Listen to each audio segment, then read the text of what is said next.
All right, guys. So we got a completely new setup here. A completely new setup. Whoa. Let me turn my sound down a little bit. I think my sound might max out.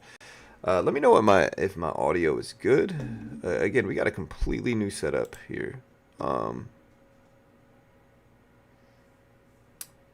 Yeah, new computer. New monitor. I got a 49-inch G4. What is it? I got a. This is a freaking monitor here, dude. I replaced all my bottom monitors. I had three with one 49-inch Odyssey LED curved gaming monitor. I replaced all my bottom monitors. Also bought a new desktop. If I do a speed test right now, I'm running at like 2,000 megabits, so 2 gigs, which is great. So honestly, we should be better than we were before. Oh, sorry. Here, let me put myself out there. We should be better than we were before, to be honest, because I'm running at multiple gigs now.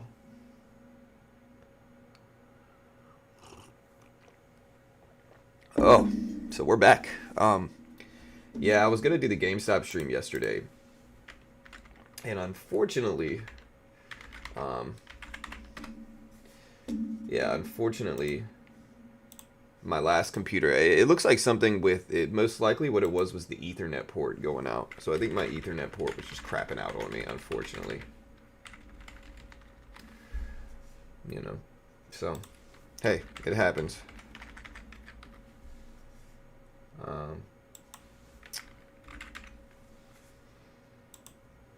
Make sure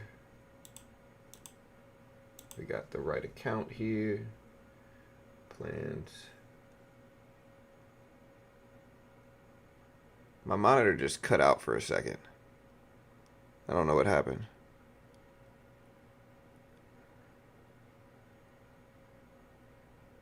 That was weird.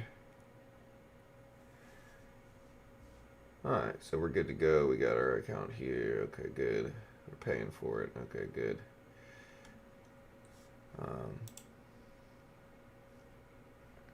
Let's get some music rolling here, shall we?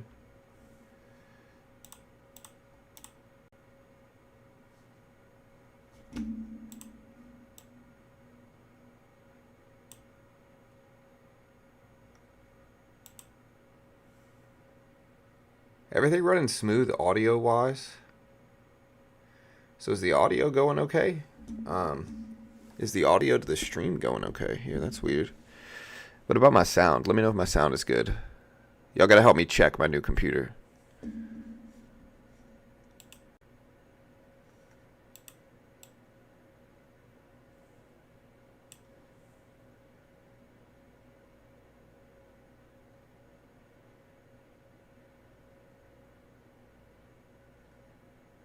See, what's weird is when I play audio on my computer, it's like chopping out.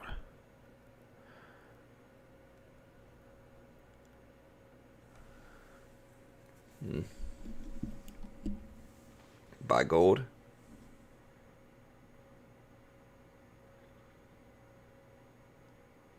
I don't know if it's these headphones. This computer should be able to handle all this stuff.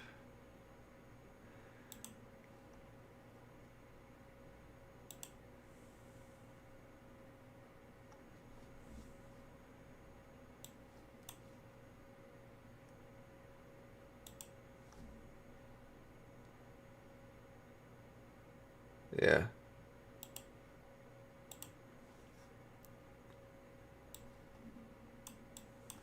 Yeah, so the music's not playing, guys. I'm realizing that.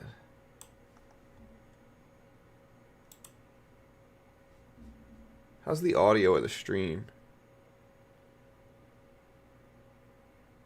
Some noise from the keyboard or mouse and background noises.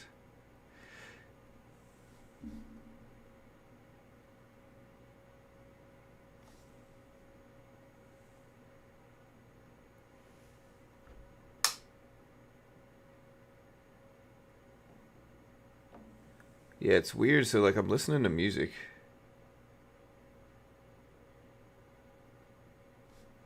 Background should be fine. Yeah, I think for whatever reason, like, it's picking up my audio super, super well. So I'm going to turn it down a little bit. Maybe turn the gain on my headphones off some. It looks like somebody maybe bumped the gain on my headphones. Hold on.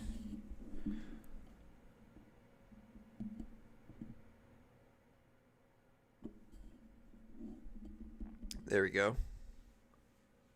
Hey, what's up, Stans, Fox, Game, Finn, David, Juan, Mano? So yeah, looking at markets right now, Nvidia up to 130s, dropped a lot yesterday. Been consolidating between like 135 and been consolidating between like 135 and 140s for the last couple weeks, really. So we tried that on Chrome. Let's try to open up something else here.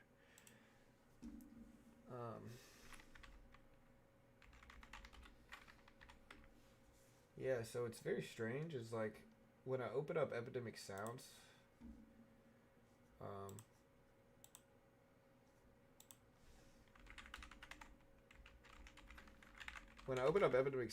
it's like this weird audio glitch. Very strange.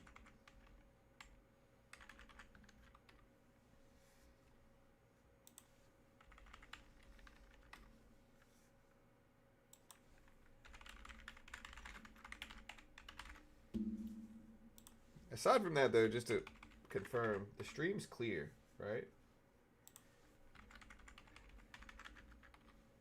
Aside from that, we should be good to go, right? Okay. All right.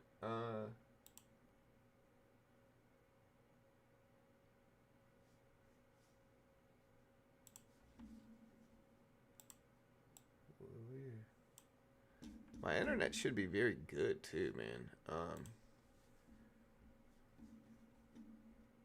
So it's like my audio is chopping out and forth. Yeah, we're gonna timer up, guys. I'm trying to just manage everything right now, so just bear with me here, chat. I'll put a timer up right now. Again, I'm on a completely new computer. Had to upgrade the timer. Ooh. Look at this, man. They got some new type of timer app, too. So, okay, how long do we have? We have an hour and a half left. So, like an hour and 28 and a half minutes.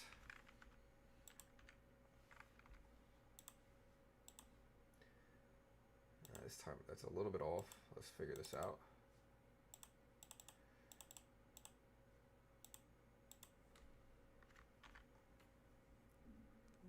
Yeah, so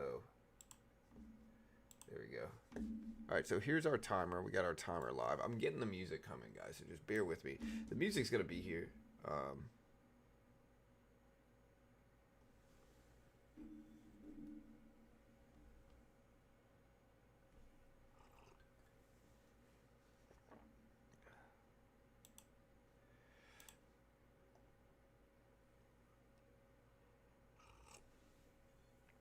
Yeah, it's all good, Guy and Van. Just know, like,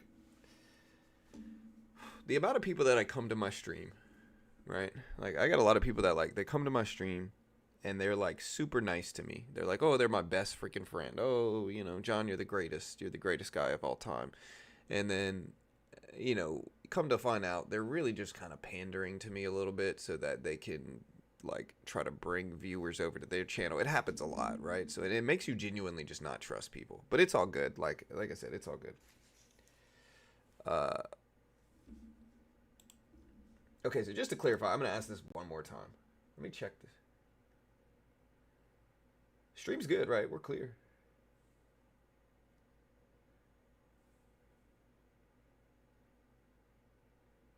The audio seems fine to me. Maybe I'm looking a little bit. Yeah, we got 1080p, 60 FPS. That might be trying to run it too much, though.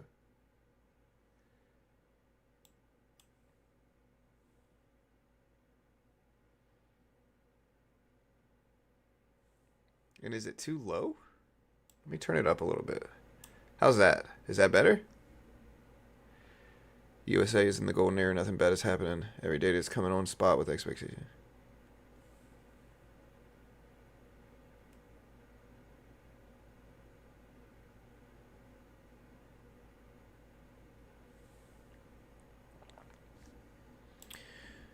Let me see if it'll let me mess with my output settings. I'm going to turn my audio bitrate.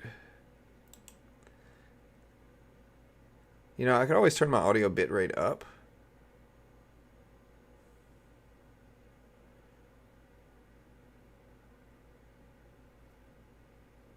Gold? Yeah, let's take a look at gold. So where's gold this morning? There's Amazon. Again, there's Nvidia. Here's gold. Gold's been moving up. Gold is pretty much flat today. I think a lot of stuff's going to be flat ahead of CPI. Audio's better now. So y'all aren't chopping out. Like, so the audio isn't chopping out for you. That's only on my end, correct?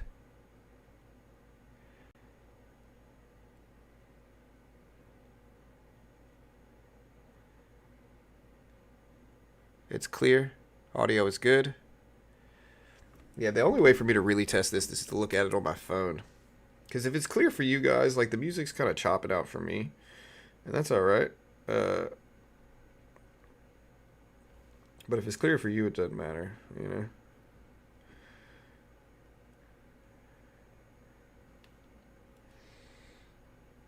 Yeah, the music's not on. Right, I'm just trying to make sure that my audio right now is crisp first things first, and then we'll put... Right, I'm just trying to make sure that my audio right now is crisp first things first, and then we'll put... Right, I'm just trying to make sure that my audio right now is crisp. Okay, yeah, my audio is good. So I don't know what it is, man. So whenever I listen to music or play a video...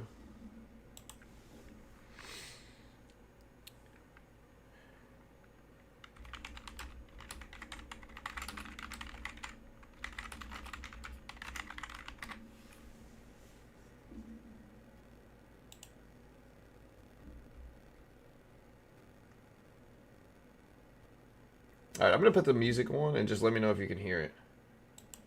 It should be fine, but at the very least I'll let... Whoa.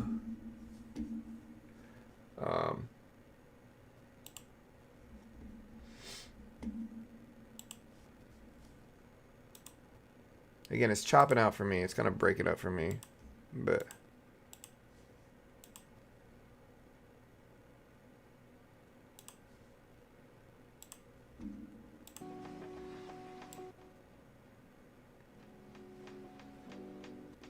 Let me know if you can hear it. Or if it's choppy on your end. Hoping for that high reading on CPI, so I will buy gold now. I'm not telling you to do anything. Just let me know how the music sounds now. Is it too loud? Because maybe it's my headphones, I guess it's possible. So yeah, anyways, so let's talk about some big stories of the day today, chat.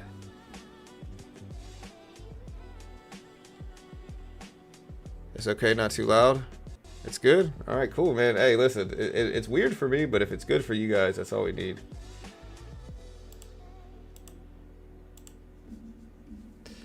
All right, chat. Tiny bit low.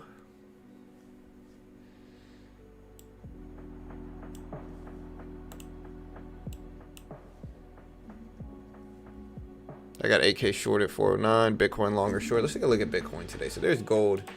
Here's Bitcoin. Bitcoin, it might be the one that's really influenced by this 100K push. Bitcoin all the way back up to 99s right now, 99s. So let's see if it holds. Oh no, where'd it go?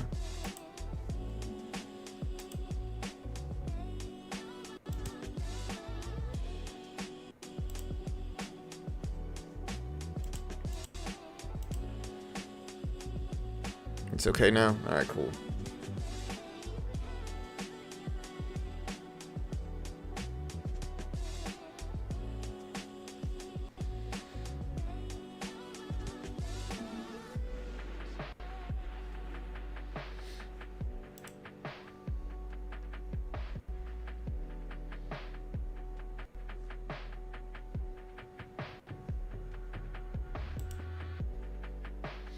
Yeah, I got my speakers in there.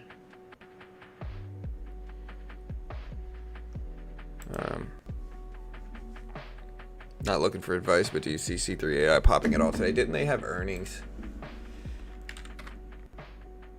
Yeah, how did they react to earnings? It looks like C3 AI down big. So again, today, guys, we got big and CPI inflation data.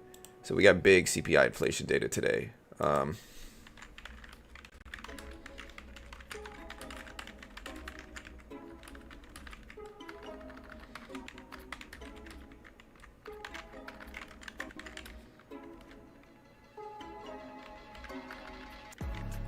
right, so CPI inflation data.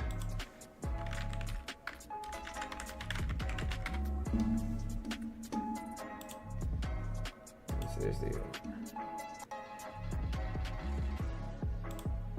All right, so yeah, CPI inflation data expected at 2.7%.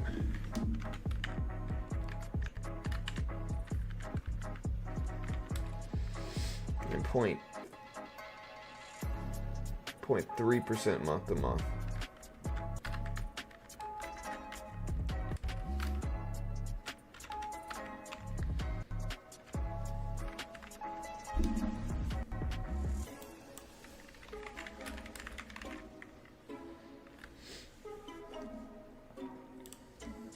Alright, so I'm fixing this up.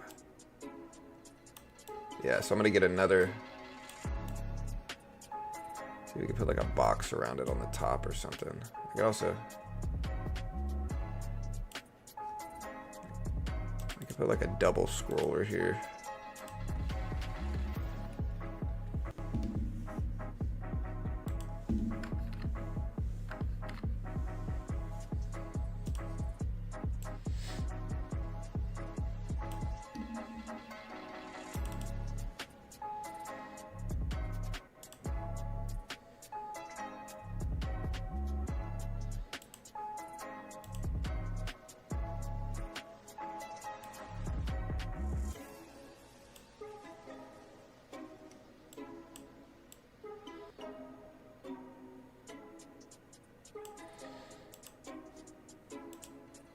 Alright, so we got that scroller up.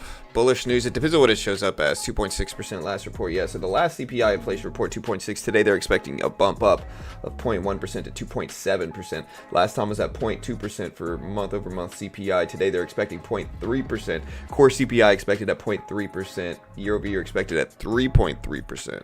So...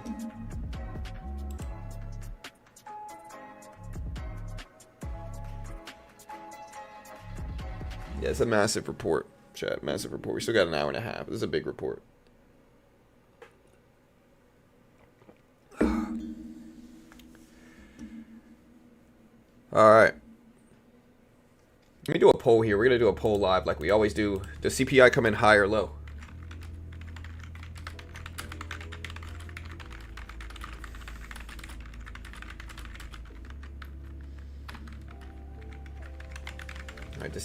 Does today's CPI inflation report come in higher or lower than the 2.7% expected? Higher or lower than the 2.7% expected, guys? We'll put higher as an option, lower as an option, and then we'll put up as expected.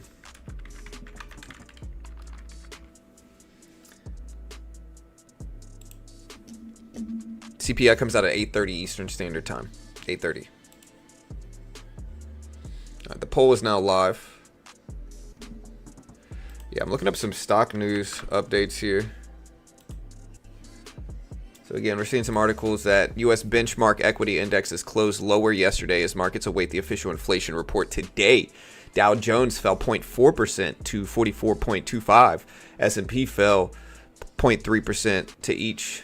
The NASDAQ fell 0.3% as well. They both dropped about 0.3 to 0.4%. The S&P fell just over 6,000 at 6,035. NASDAQ's just under 20K. Real estate saw the steepest decline among sectors. Communication services paced gains.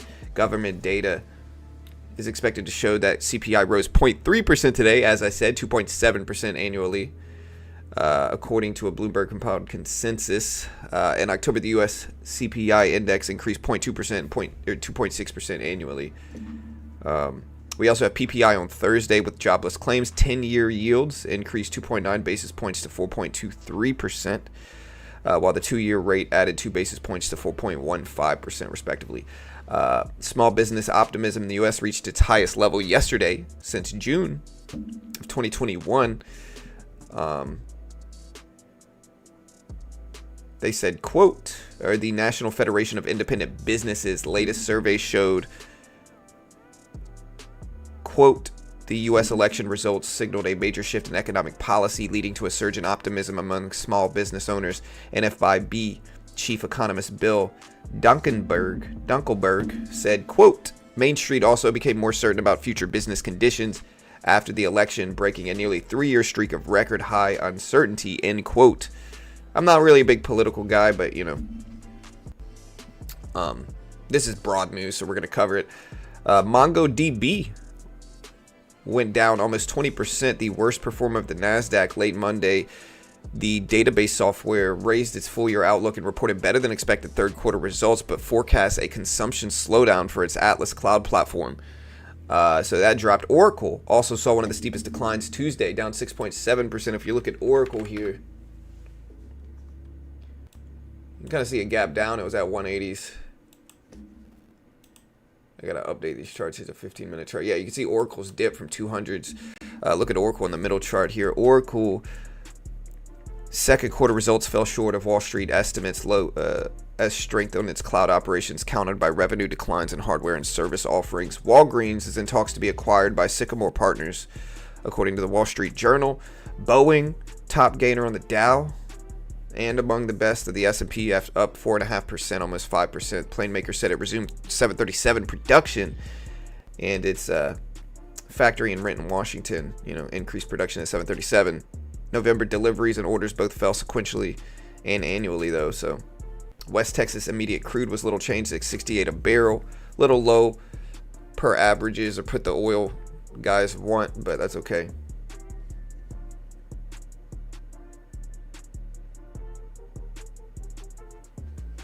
Yeah, I don't remember anything about Turbo Bill, but good job if you made money on it. Yeah.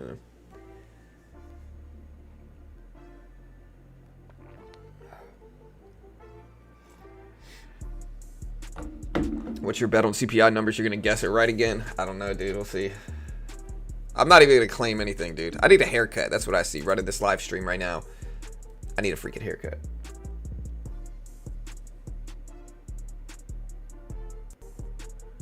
Yeah.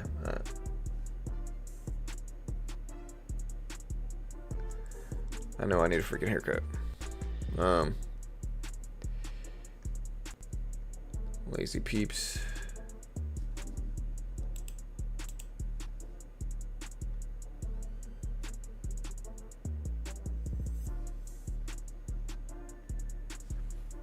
Yeah, I'm trying to see, dude. Like, let me pull my task manager up.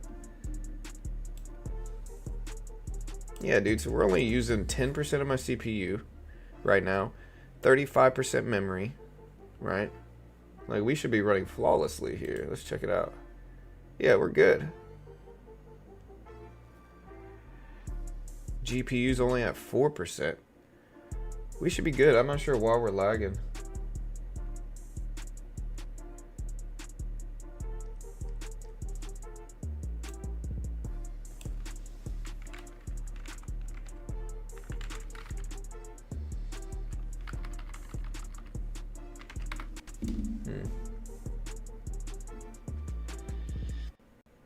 Alright, so y'all can hear the music fine though, right?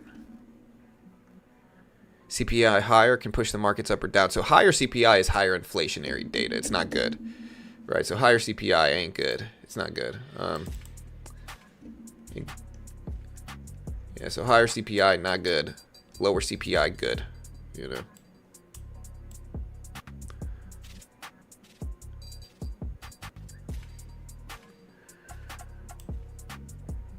All right, so the yuan exchange rate remains basically in the yuan rate stable with solid foundation according to PBOC-backed paper.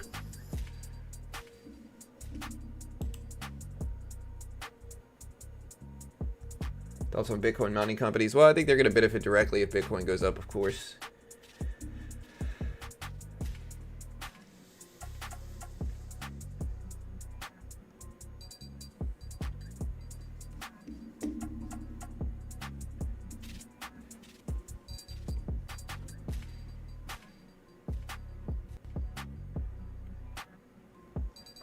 I'm gonna swap my headphones out, see if it's just this. Maybe these headphones that I got. Let me swap them out. Oh.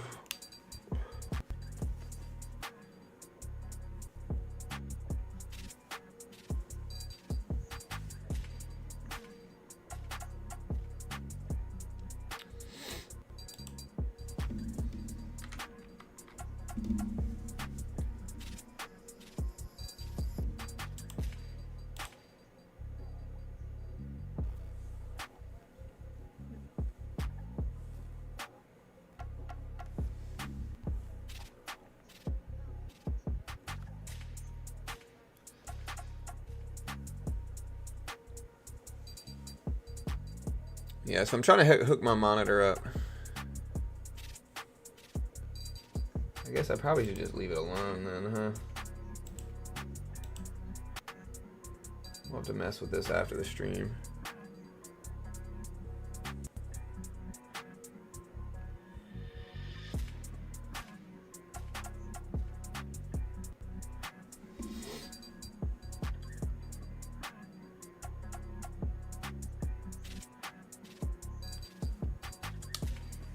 Yeah, so maybe we'll have to restart it. I'm just gonna keep on my current.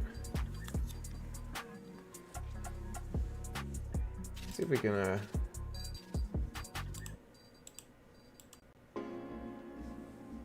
there we go. Alright. I think I know what's wrong.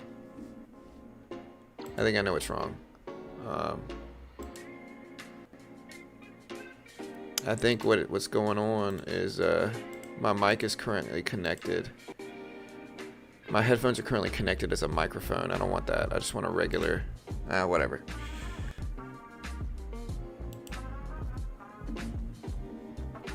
What are you expecting for gold and CPI? No idea.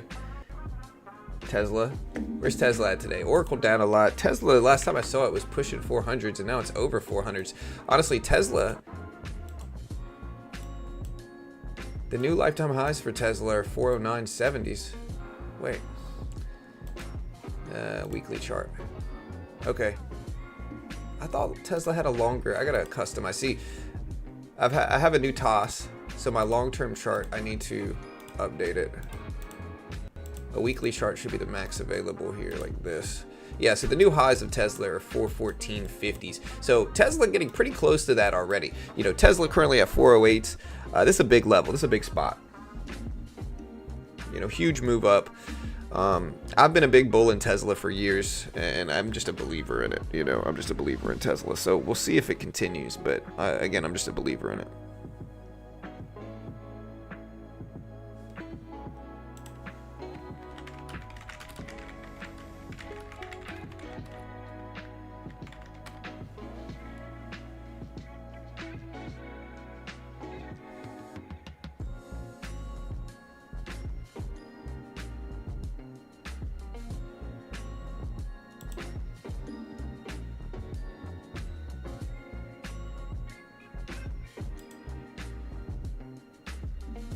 I wrote Tesla, but we need a correction. I'm waiting back to 360s. Gold is in inflation head, so if CPI going down.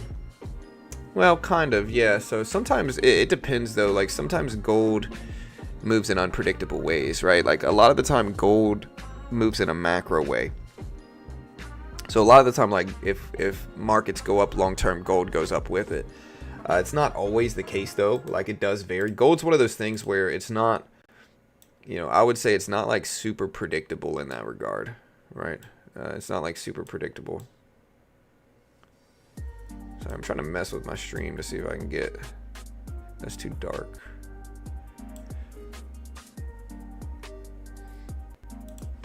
There we go. I think that's a little bit better. But yeah, it depends.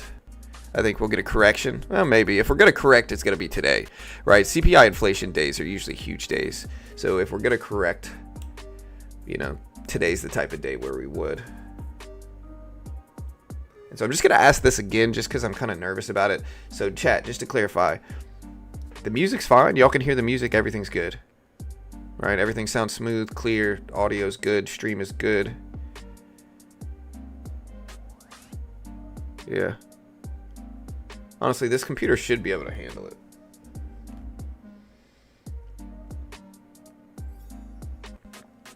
All good. Cool, man. All right. Well, new computer's running well. New monitor's running well. Honestly, it saves me a lot of time. Like, I had 3. I was telling the guy at Best Buy. You know, the Best Buy, there's this kid talking to me. Good kid, man. Oh, yeah, dude, I forgot to tell you guys. So, I bought this freaking... This monitor was over $1,000. And so, I bought this monitor. And I came home. And I installed it. And when I turned it on, it was broken, right? Like, there were lines going through the screen.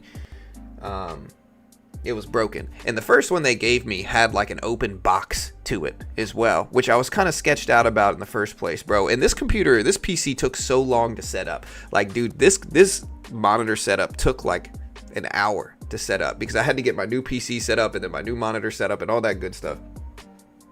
And so I finally get the monitor plugged in and on and connected, and when I turn it on, it doesn't freaking work, bro. I was so mad. Honestly, we went right back to Best Buy. I was gonna wait, but I was like, nah.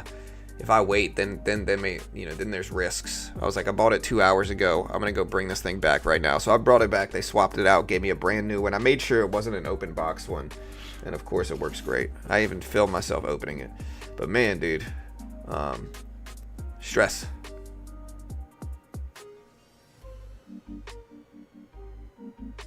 I was the installer, bro. I didn't have anybody install it for me. I did it. But I did it the right way. Like, I kept it in the styrofoam case. I put the back of it on while it was still in the styrofoam case. I pulled it out like you're supposed to. Never touch the top. If I picked it up, it was only from the bottom like I'm supposed to. Like, somebody must have dropped the box. You know. If we get good data, Tesla can run to 500 in the near future. Who knows? Yeah, I mean, inflation data does impact Tesla to a certain extent. But yeah, it's one of those things where we'll have to wait and see. Nobody knows. We'll have to wait and see.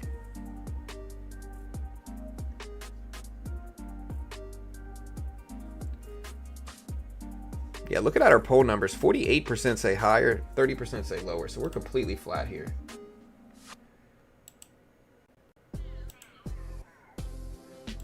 We made money on our Top Step X funded account too.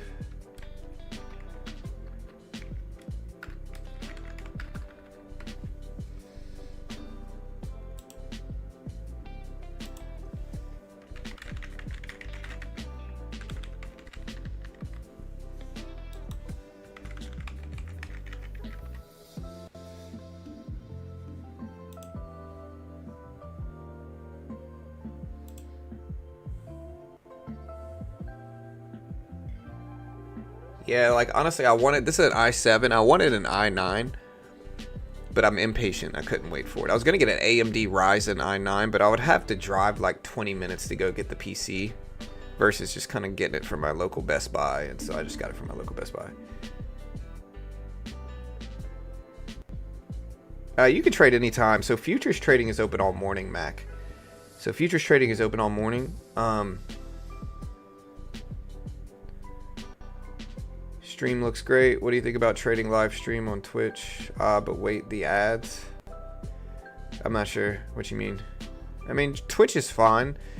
It's just not the biggest. Like, if I was gaming or playing poker or something, I'd probably go to Twitch. But I'm not. You know, I'm a finance live streamer. YouTube's the king of finance stuff. Like, you got streamers elsewhere, but most of them are on YouTube. So I'm at the right place for my finance stuff.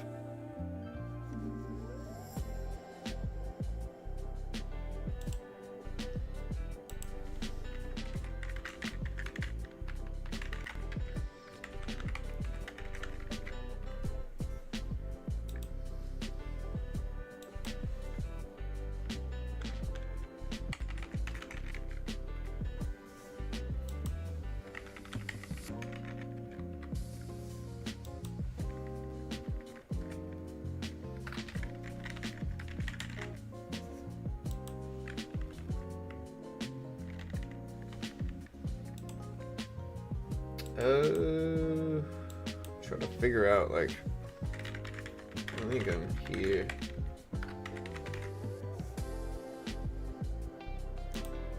There we go. Alright, I'm in there. Alright, cool. Alright, guys, so I think yesterday we made some money as well. Let me see. So, per my accounts, What? Oh. I was gonna say. Alright, so looking back from November all the way to today, which is the 11th. Yeah, dude, honestly, we're running pretty good, man. So, accuracy-wise, in my main fund account that we've been trading, like, we haven't, like, this is my result. So, honestly, I changed my system around, guys, remember? So, I changed my trading system around where I, whoa. Sorry, I got this big monitor, so I don't know where stuff goes. I changed my system around, guys, where I do not trade early in the morning ever. Like, I never trade early in the morning. And so, yeah, I changed my whole thing around so I never trade early in the morning. And it's completely reignited my profitability in my trading. So, like, check it out. Let me put this up.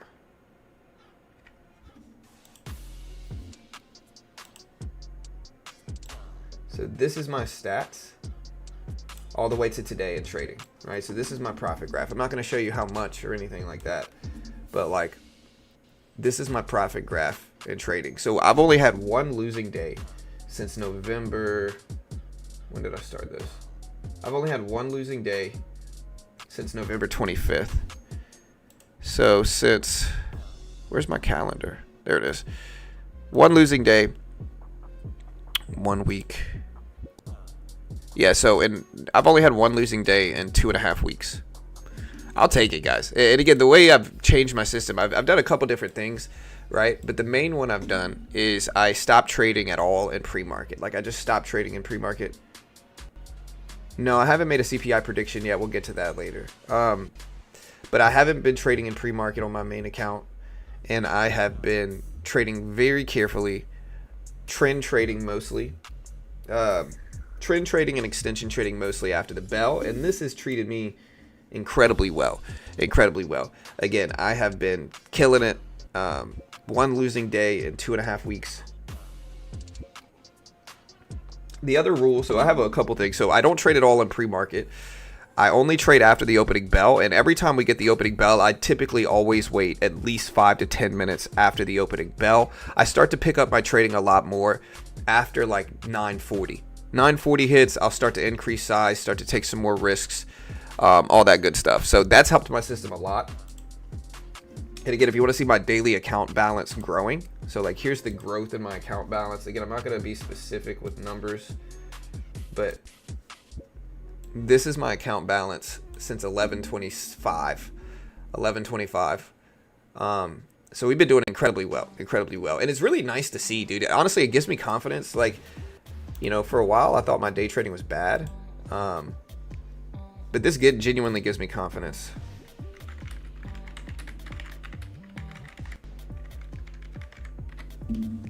So that's fun to see. We'll take it.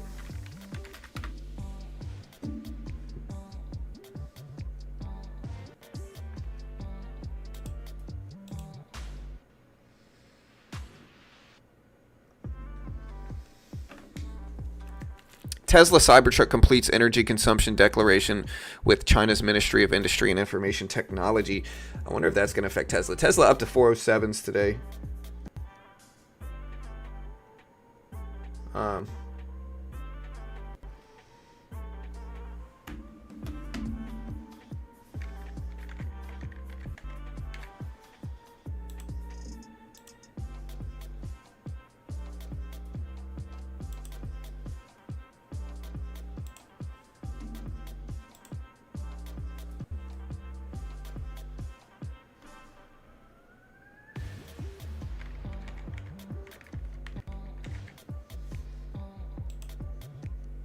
Alright, so we got into X as well.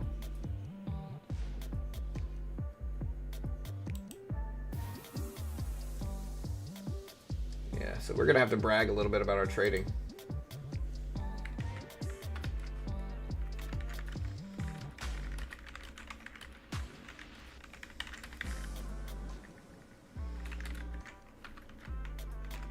I got to brag a little bit, dude. I'm excited.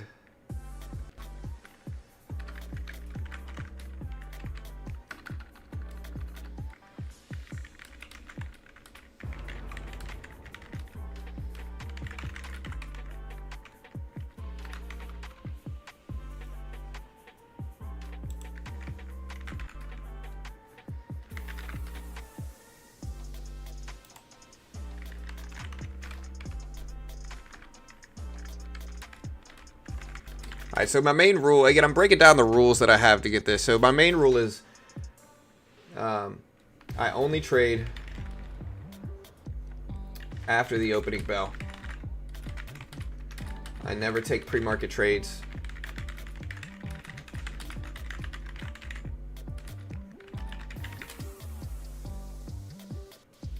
And this has kind of been a testing phase. I wanted to test this to see if we would get better results. But again, I never trade after the opening or before the opening bell. I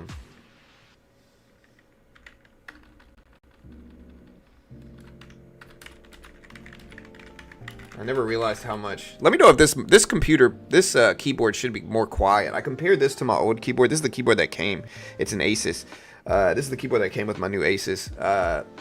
I tested it and compared it to the last one, and it's much quieter. It should be much quieter. Now, I think the audio is actually picking up a little bit stronger here, but it should be much quieter.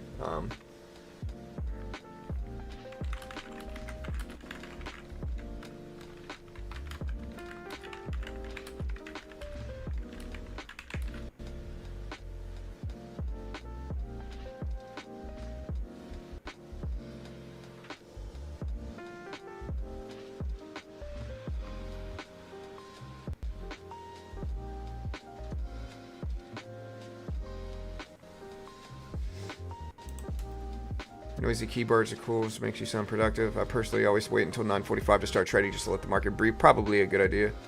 Sounds like a Windows 95 keyboard. If you ain't got a side hustle and just strictly trading and are going bankrupt, just quit while you're down and get a regular job. Yeah, I mean, I don't necessarily disagree with you, Ray. I think most day traders lose. You certainly don't want to quit your job, and a huge component of profitable trading is less emotion. And you know, what's the thing that makes you the most emotional? Putting all your eggs in the trading basket. Hella emotional. You know. No, I didn't get Discord set up. Sorry, bro. I'm opening it up right now. I didn't get anything set up. I knew there was some stuff to run, but.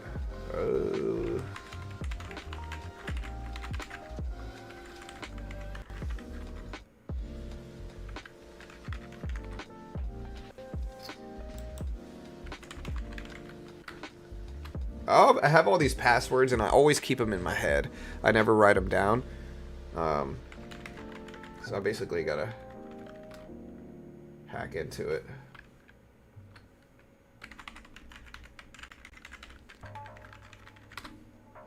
No.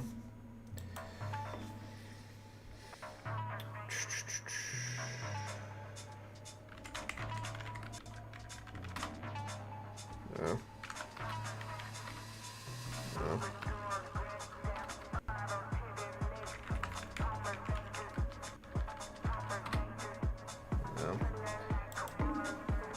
Let me know if you don't like the music. I can't really vet the music here, guys. So, is the keyboard that loud, guys? I can always turn myself down here, or put my mic away.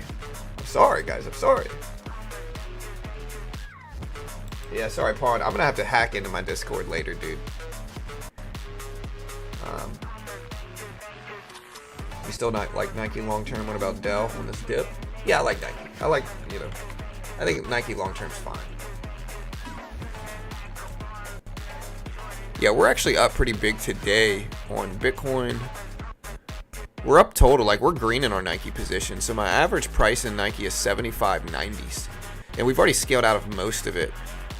So we are green in Amazon. We're super green. AMD, we're now red, but we're green on the day. But we've already scaled out of very large positions. Coca-Cola, we're slightly red, but again, we've scaled out of most of the position. And Pepsi, we're slightly red, but we've scaled out of most of the position. Total on the overall position list, we are very green. Very green. Target has helped me get there. Target, we are up a huge amount in Target. We got, you know, again, like people hear me do these, like take these trades, and they don't really understand, man. Like I think like you got to go your own way. You should be looking at like when you invest in stocks, or even as a swing trader, you should be looking at stocks with the lens of value. Like, is this a value stock? Like, is this stock worth more than it's at right now? Is this downward action we've gotten on it over the last whatever period, 3, 6, 9 months, too much? An overreaction? Is there value right here? Target, let's look at it objectively. Low PE ratio. I'm pretty sure Target has an incredibly low PE ratio. Let me see.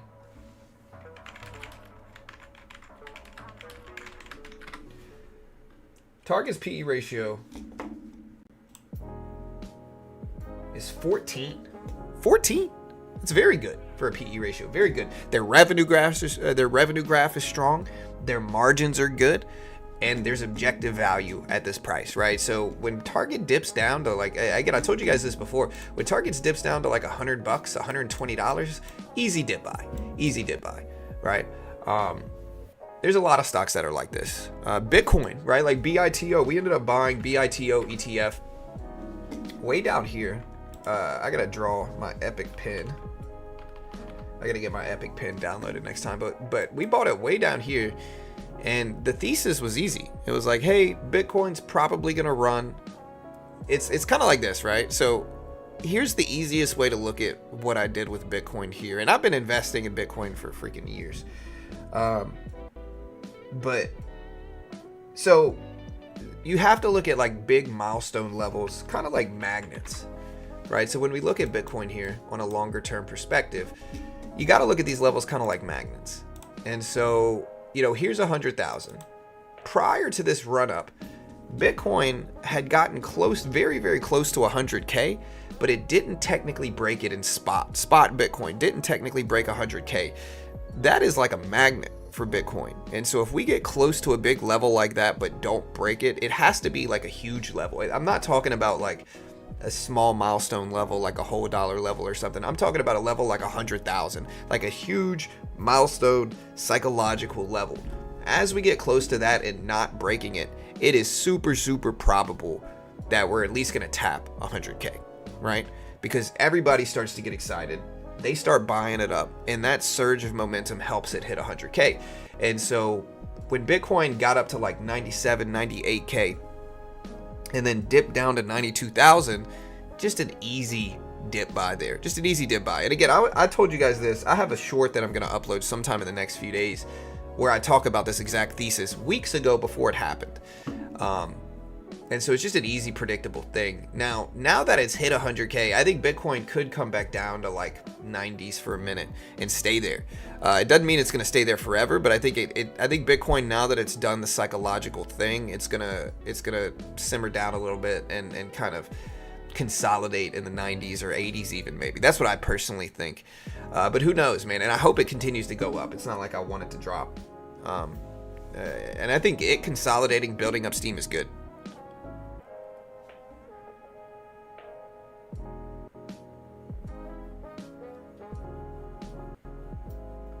PayPal's probably fine too. It's just PayPal has implications of I mean, remember, I was buying PayPal at 50s and 60s earlier this year.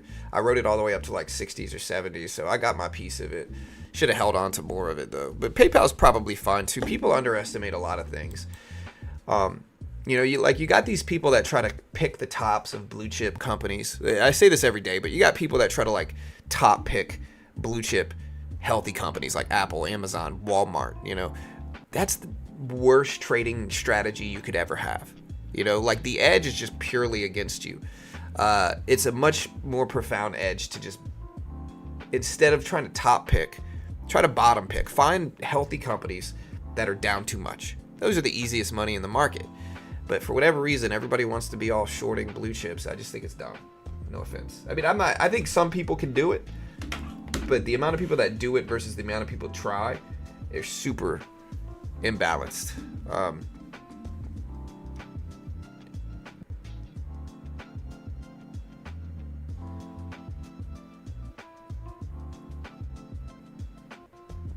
Any views on my recent trade? Call option on PayPal, strike price of 130 by March, cost 44 cents a share. So what do you think? 130 by March? I think we're on the backs of the market in that situation. Like, you're basically betting that the market's going to go up. leading into the next 3 months, and I think that's going to be an improbable bet, personally. I think PayPal's already up huge over the last 6 months. I think it's less likely that it continues to go up another 100% relative to where it's at now. Maybe not 100%, another 70% relative to where it's at now. I think that's pretty improbable, but it could happen, and maybe I'm just wildly wrong. I think it depends on how the market overall performs over the next couple months, of course. I think that's going to lead the market, or that's going to lead PayPal up or down. But yeah, we'll see. Good luck. Hope you make some money. Yeah, $100 for a $10,000 profit. That's good risk reward. It's probably still fine. Even though you'll probably lose, it's still a justifiable trade, most likely.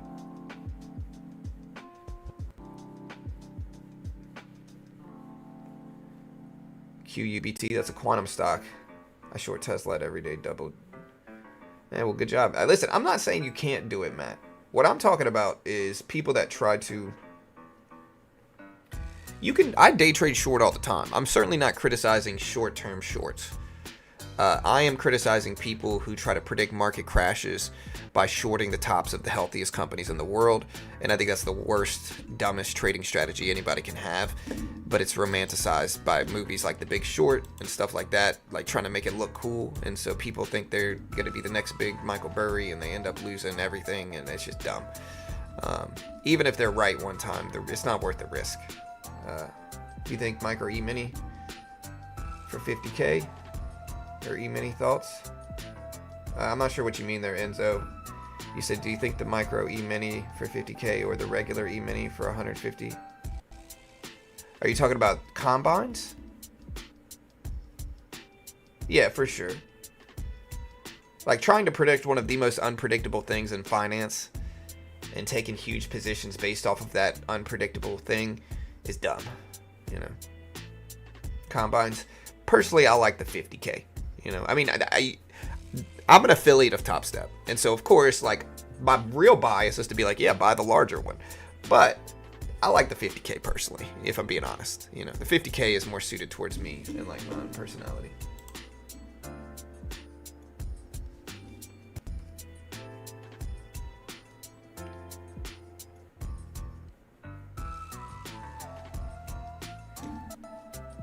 Yeah, Elon should have known better on that event, man. All right, guys, we still got 40 plus minutes. We got over 700 people here. Traders from The Big Short did their own DD. Yeah, I mean, they for sure did. And that's true, right? But, that type of thing doesn't happen all the time. And, like, it's the amount of people who say, the amount of times I've seen people predict a market crash and the market just rips up in their face is so much more than the amount of people I've seen predict, like, a correction correctly. But I think some people can do it, and it just depends. But everybody certainly can't. And, I think a lot of people are just mad they missed out on big moves in the market. And so it's kind of a pleasant thought, like, oh, I didn't miss out on too much. The market's going to correct anyway or whatever. And the market just keeps going up and up and up and up. And they just keep getting madder and madder and madder. I think that happens more often than successfully predicting market crashes. Is the music good, guys? Can y'all hear the music?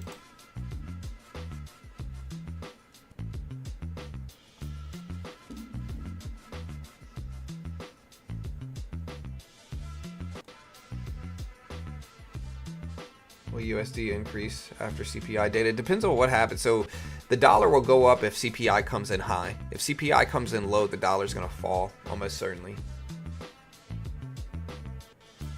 There should be a scoreboard for the times a big public figure is right or wrong. I mean, there probably is.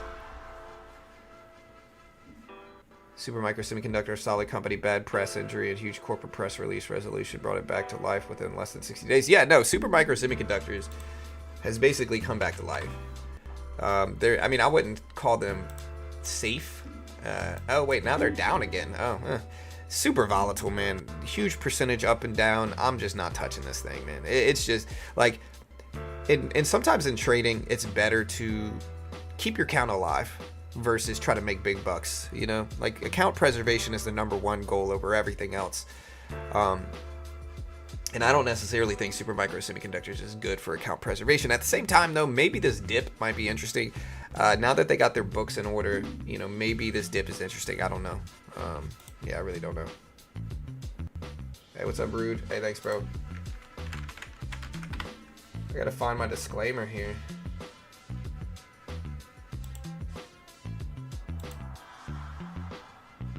Hey, there's my disclaimer. I don't even have to do anything. You'd love to see it. Download.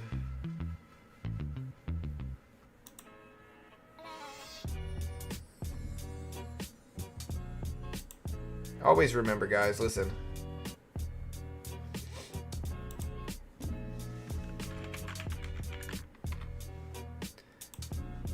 Let me find my downloads. Yeah. Always remember, chat. I am not an investment professional, and I might have no idea what I'm talking about and may be wildly wrong about anything and everything I say here. This content is entertainment only, and my experiences, wins or losses in trades may not be conducted in real time or on stream. I might trade off stream. Don't copy me. I have no idea what I'm talking about. Understand CFTC 4.41, hypothetical or simulated performance. Have limitations, guys. I'm not an investment professional. Do not copy me, okay? Do not copy me. Get that out the way. Are you guys ready for the huge candle? Oh wait, so 100% bounce on that $19 support all the way back up to the 40s. It matches what you advise on buying healthy companies when they get knocked down. Yeah, if we're talking about Supermicro, and again, I'm going to preface this with like, look, I'm not against you. I think there could be big money to be made here. Right, but it's outside of my risk tolerance for that. I typically, and everybody's different, and some people are going to have a huge edge attacking companies like Supermicro Semiconductors.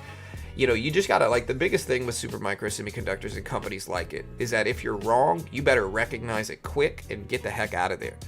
Because if you're right, you can make huge money on companies like this, and I think, like, the odds are pretty good, too. But I think if you're wrong, these type of companies can drop freaking 90% in 2 months, or less than that, really. And so if you are not incredibly careful with your exits, then you could lose a huge chunk of your account. Basically, like, I think there's probably some good edge attacking companies like this, but I don't think you should use a large percentage of your portfolio. I think you should, limit the amount of money you put into it, Yeah, that's great, Matt. Hey, that's great, dude. Yeah, that's a huge gain. And I think it's big risk, big reward, too. Yeah, so it's in 37 minutes. So CPI inflation drops in 37 minutes. I got this big timer on the top of the screen, guys. Should I make it bigger here? Look, here you go. Yeah, I'm just going to make this a scroller, too.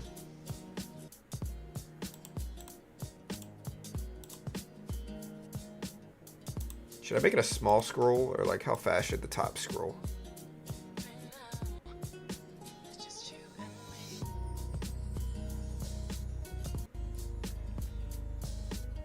I know I have it at like this.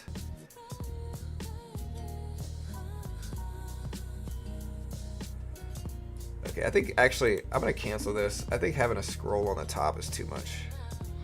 Is this too much going on right now? Let me know. So I have the scroller on the top for inflation news, kind of giving you the update on expectations and stuff. Is it like, look, I transitioned it to this. Is it too much going on? Yeah, good. But that's not financial advice. Yeah, I don't even know, I don't even know what a finance is, guys. What's a stock? I have no idea. Don't copy me. I'm not an investment professional. And luckily, I did my disclaimer multiple times already today. And you can read right here, chat.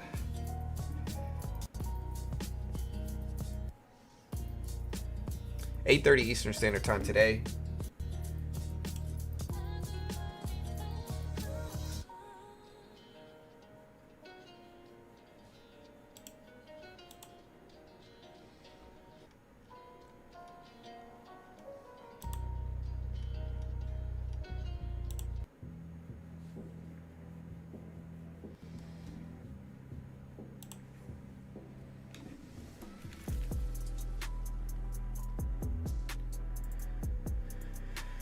Alright, so I should be able to log in here with the Discord mobile.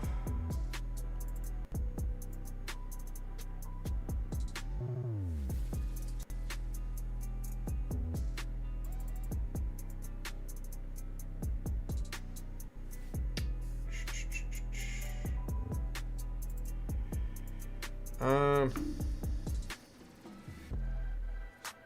do I log in? Let me see if it'll let me do this. Discord. Okay. I'm gonna pull up the Discord app. Discord. Open link. Scan QR code. Okay.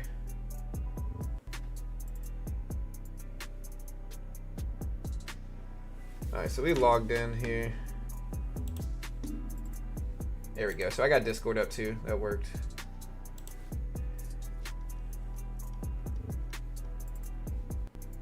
All in on a video. Super micro buy 3 weeks. Today's a good day. Looks fine. Speed is slower. Okay, cool. All right, yeah. So we got 30 minutes, chat. 30 minutes. We got almost 1,000 here watching already. Still 30 minutes left. Clock is fine.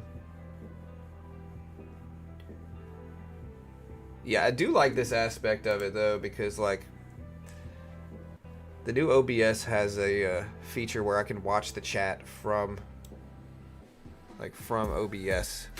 So that's nice. Bullish? Yeah, bullish or bearish, guys. CPI inflation data drops soon. We got a direct to Ethernet connection here too, so it's perfect. Hey, what's up, Beach Bum? Yeah, give that man a subscribe. Go subscribe to Beach Bum's channel. Good swing trading content. Are you bearish? RGTI.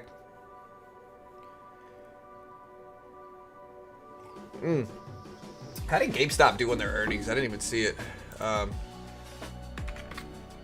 There's GameStop. So GameStop ripped up and then came all the way back down. It had this crazy bull run, and then it came all the way back down to 27.30s here.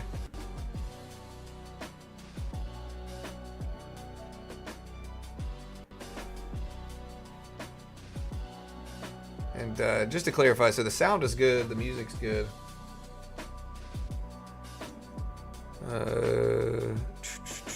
Bullish. Yeah.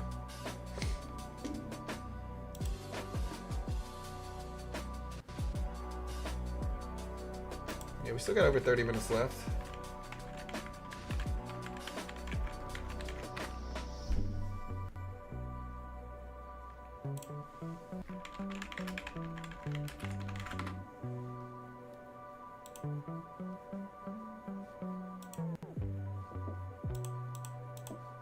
Alright, we got a new computer.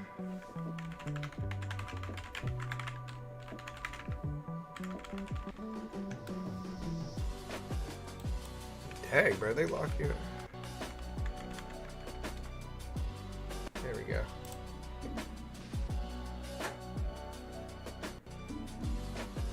I say it comes in at 2.6%. You know, I'm gonna go with 2. I think it'll probably be 2.5 to 2.6, but I could be wrong. You know, we have shown signs of a hot economy recently, so I'm gonna go with 2.5, 2.6 as well. Where it's expected at 2.7. I think it'll come in a little bit better than expected for inflation. But who knows, man? I might be wildly wrong. You know, I had this period of time where I was guessing CPI, and I got it exactly right for an extended period, but that's not going to last forever. 2.9%. Gas is getting cheaper. Yeah. I say it comes in. Yeah.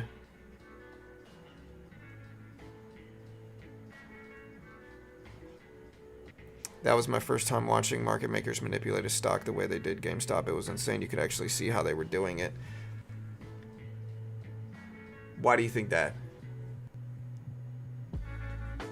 You know, I mean, so you got to think about the psychology behind this move, okay? Like, the problem is that there's so many conspiracies regarding stuff, man. And I think, you know, I think GameStop's still in a pretty good spot. I don't think it's in a bad spot. But the problem is that with GameStop, every time it does something that people don't want it to do, people scream manipulation. And that's not always the case. You know, this could, I don't know what this was, right? But when I look at this chart, what I see is it hitting a big psychological level at $31.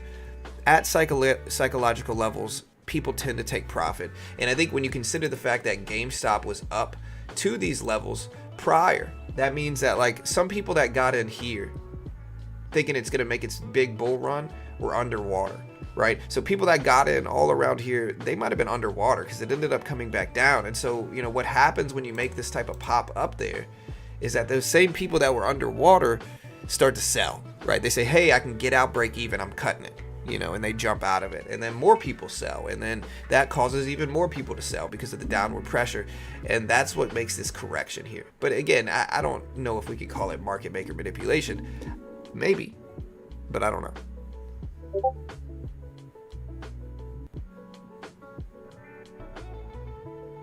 Does a lower CPI than expected mean the dollar will go down? Generally don't, yes. It's going to come in hot. It's going to freak out the Fed and market. Lower chance for rate cuts this month. Short-term bearish. S&P below 6,000. Yeah, I mean, if we look at the probabilities of a rate decision here. So if we look at the probabilities.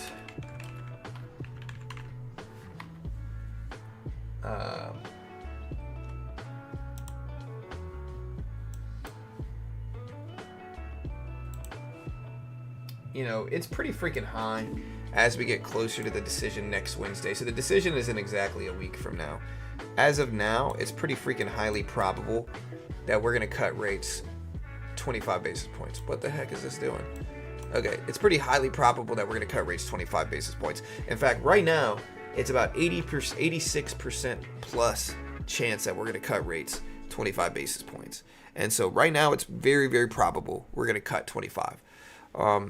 The only way that this percentage is going to change in any meaningful way is if we get an update by other Fed members, and I think we're in a blackout period until next week. The other way is if inflation data today shows super hot inflation, right? That's the only way we're not going to cut rates next month. And even still, even if we show super hot inflation, it's all relative, right? Like if we show up at 3%, that's not good, but we'll still probably cut rates, I think. But who knows, man? Fed might do whatever they want to do. Can they save themselves with trading Pokemon cards? Maybe. It's a big audience. And if they make themselves a hub for it, they could. I think they got to do other stuff too, though. I don't think they can just do that.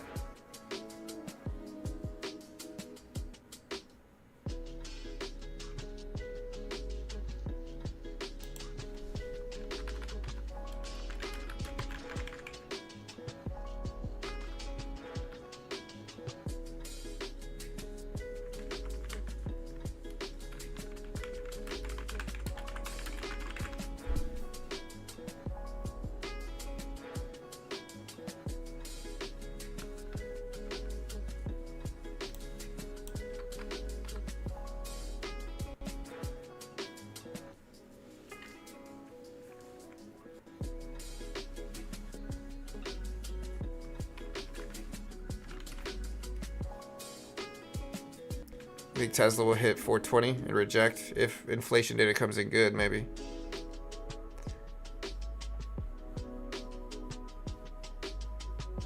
I mean, 50% of the time it's right every time, Jonathan. Is Powell allowed to day trade? Probably not.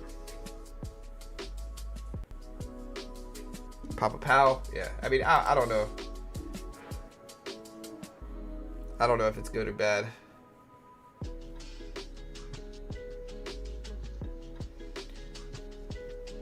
Papa said one CPI data is not a relative strong indicator. Yeah, I mean, Powell likes to use PCE, which is called the Personal Consumption Expenditure Index. So Powell looks at PCE inflation anyway. So Powell doesn't really look at CPI. Us retail traders, we look at CPI. But Powell, Big Papa, he doesn't look at that. He doesn't care about that. He looks at PCE, core PCE mostly. How about gold? Yeah, gold's making a rebound here. Gold's up to over 27s. You know, making a little bounce back here for gold. Still in an upward trend. I am a beginner. Can you tell me what's the number to be a good CPI? A good CPI report is probably like... I would say a good CPI report is like 2.5. You know, like 2.5, 2.6%, something like that. It's expected at 2.7, so anything under that's technically good. It's better. It's lower prices, better inflation data. And if we can have a strong labor market and low inflation, that's ideal, of course, economics-wise. All right, guys, we got 25 minutes left. 25 minutes.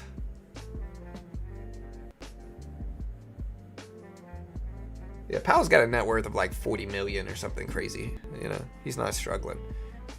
He doesn't care about the PDT rule. Lower, better. Yeah, it's inflation, right? So the lower the inflation is, the better it is.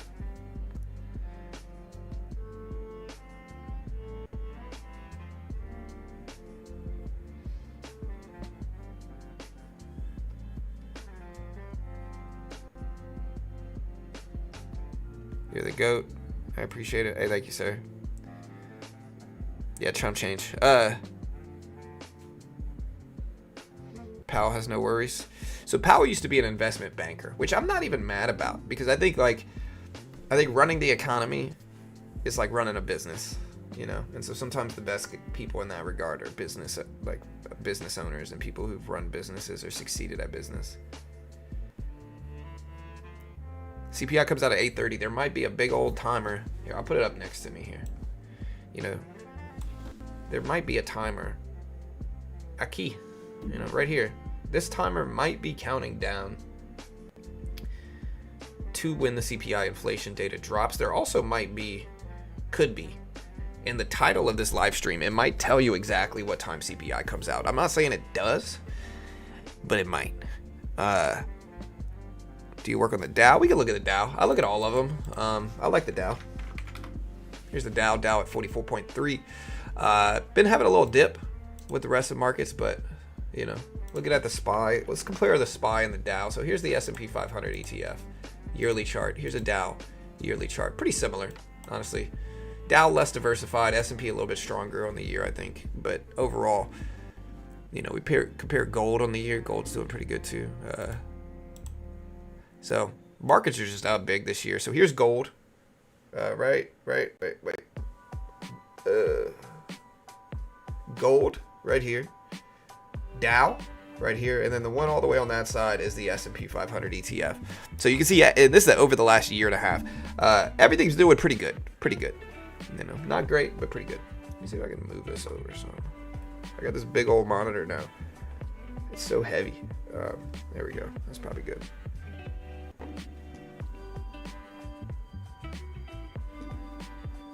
Time zones confuse me, but yeah, we got like 20 something minutes left. Yeah, it's kind of a crazy thing, man. And again, we're gonna be day trading live today at the opening bell, like we always do. No PDT rule in futures. You can day trade the S&P, the Nasdaq, the Dow, the Russell, gold, some currencies. I like my new monitor though, right? That doesn't look bad, huh? We'll put our Top Step X up here.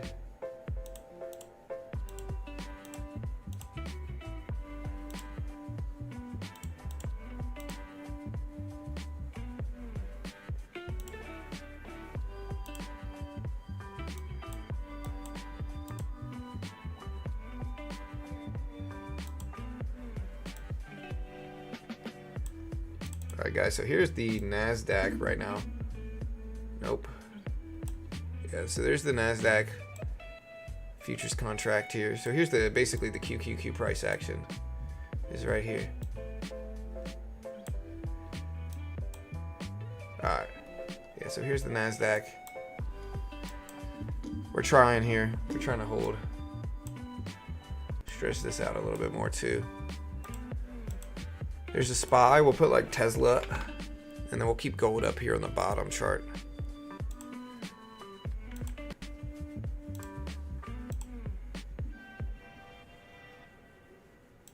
So I think markets are going to be choppy leading into this report.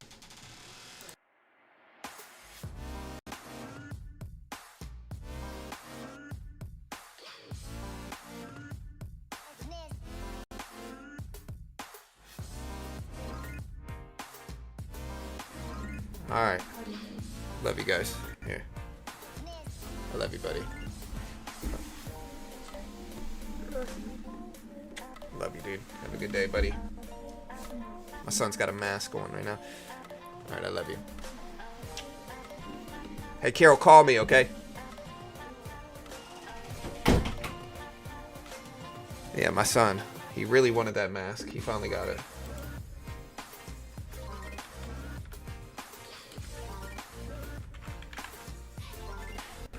How do I do the thread thing on X?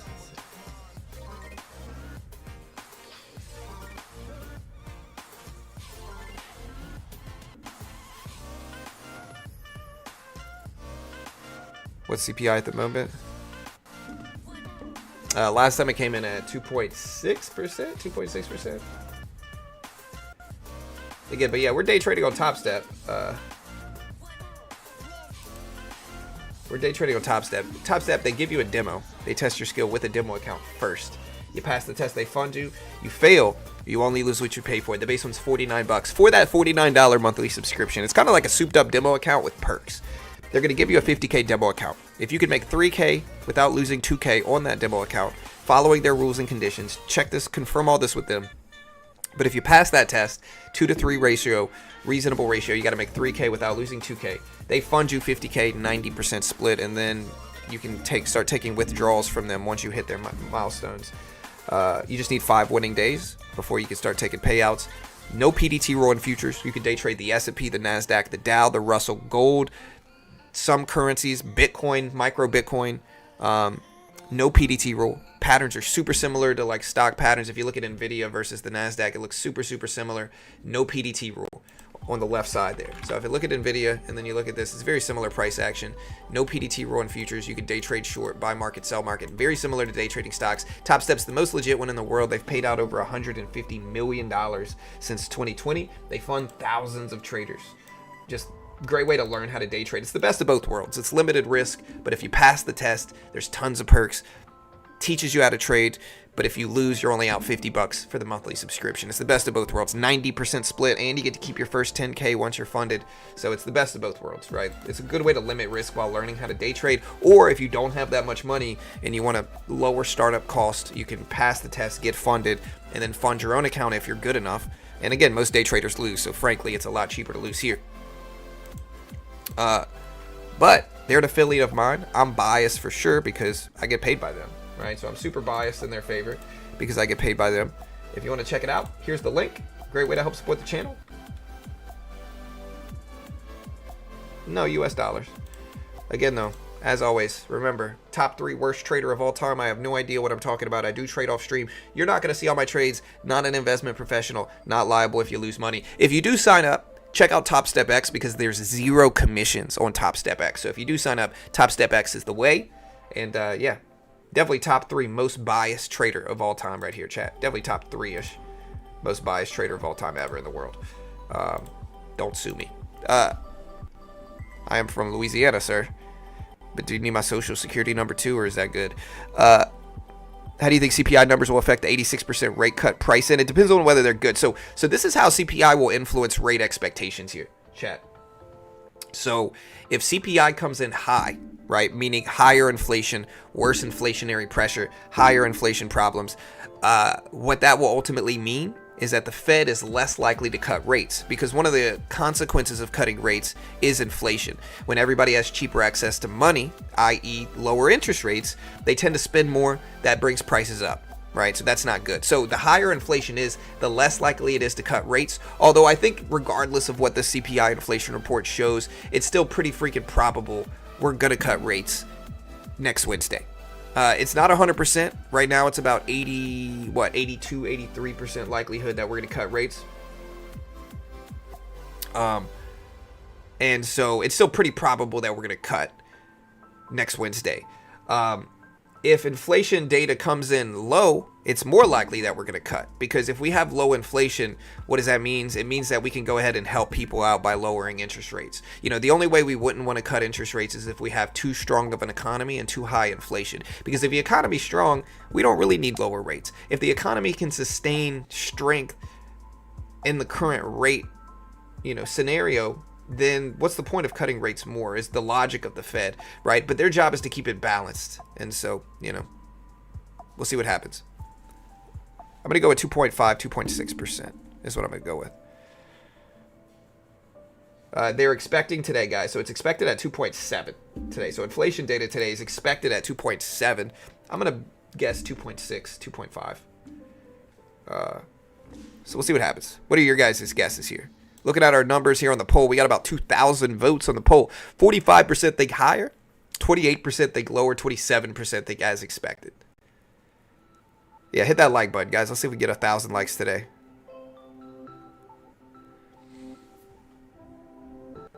John, why is your stream looking like Bloomberg today? Because that's just who we are today, bro. Cheers to you.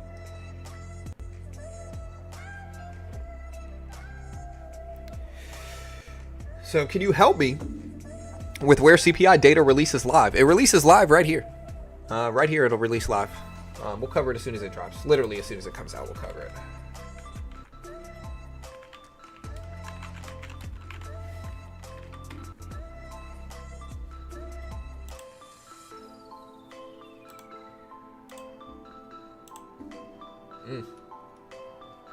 Honestly, dude, my new computer's running just beautifully here. Beautifully. CPI expected at 2.7%. Month over month expected at 0.3%. So that's what analysts are expecting. 2.7 on the year, 0.3% month to month. Again, guys, some of you guys don't know. I'll have to show you guys my monitor setup here. Should I take a picture here? Look, I'm going to show you guys my new setup. I completely replaced the whole bottom of my charts. I completely replaced everything. The whole bottom of my charts I replaced here, chat. So I'll have to show you guys what we're looking like today.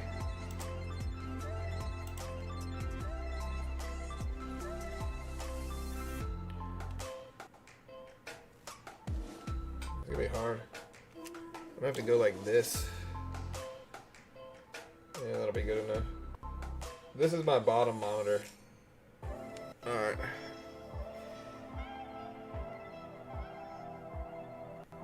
I'm going to put it up in our Discord. If you want to see what it looks like, join our Discord. Doesn't cost a thing. I'll put the timer up, or I'll put the link up here. Completely free Discord, doesn't cost a thing. I'll put the picture in our main day trading chat in our Discord. So we had the 30-year mortgage rate show up today. It showed up at 6.67%. So interest rates for mortgages actually went down, which is good. It's kind of what we need.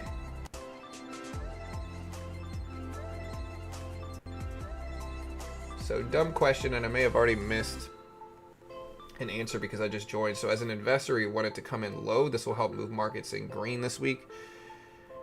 Yeah.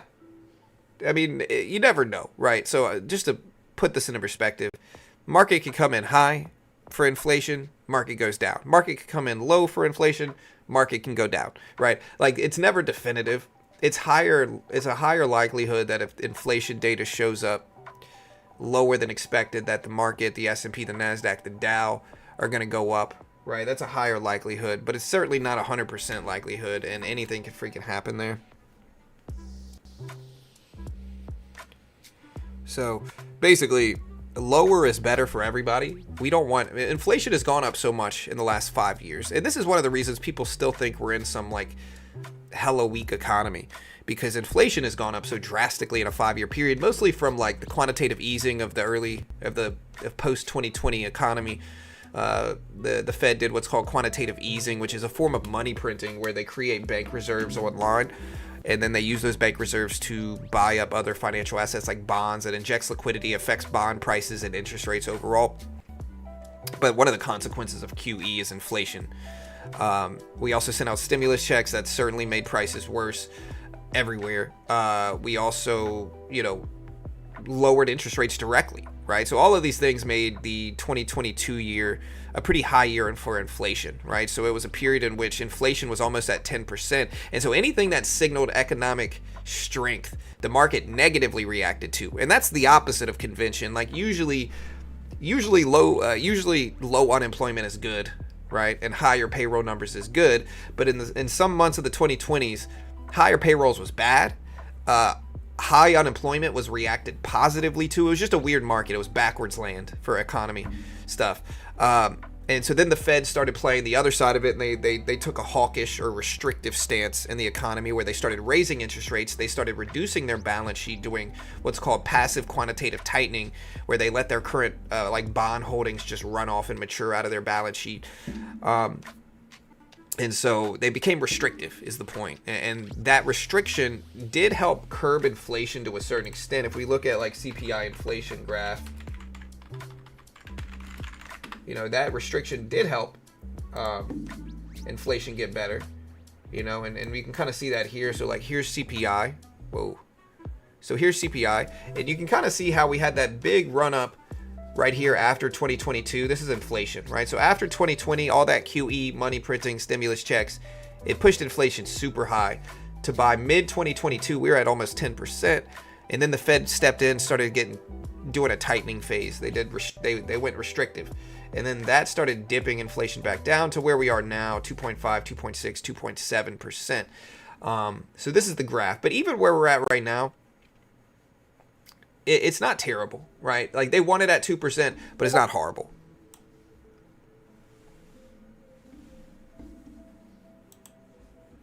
All right, so just let me know if the music's good. Look at Tesla pump up here. So Tesla riding up. Gold's still coming back down. If you look at gold, like right here, gold's dipping down a little bit short term. You can kind of see it fall. We got Tesla up there doing really, really well. And then Nvidia is still dipping down a little bit today. Nvidia has been between 135 and 145 for the last, like, what, 3 weeks now? Yeah, so Nvidia has been going from 130s to 145s over and over again. Down, up, down for Nvidia. We'll see what happens from this, though.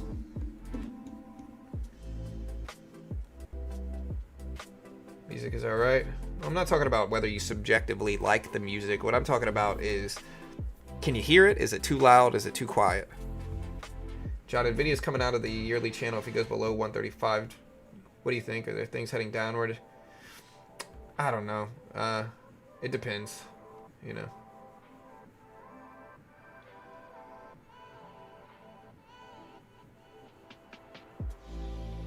All right, Chad, we still got 7-8 minutes left until CPI inflation data comes. Be ready. We got thousands of people here. We're in sub-only mode, right? Hit the subscribe button, hit the notification bell. We're not. I'm gonna put it in sub-only mode. If you haven't already, subscribe. You know you want to. It might feel good. Do it now. Try it one time. Subscribe, it feels good, guys. Do it now. Just try it one time.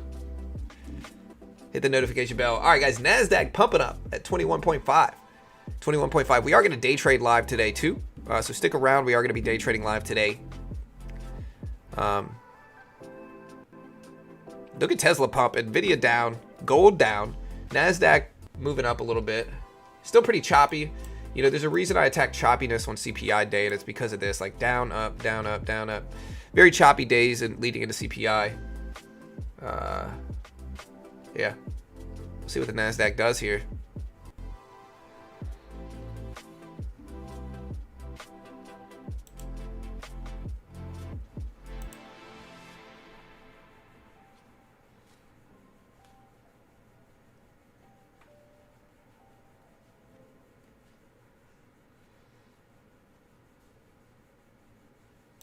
Yeah, I got this ultra wide monitor.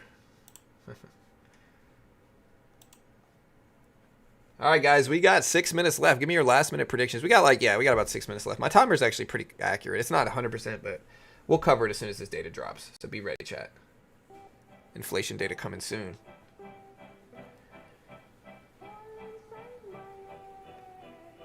So sometimes I listen to like Zach Bryan, who's like a country artist, right? He's gotten some heat the last like 3 weeks. He's with that girl Brianna Chicken Fry or something like that.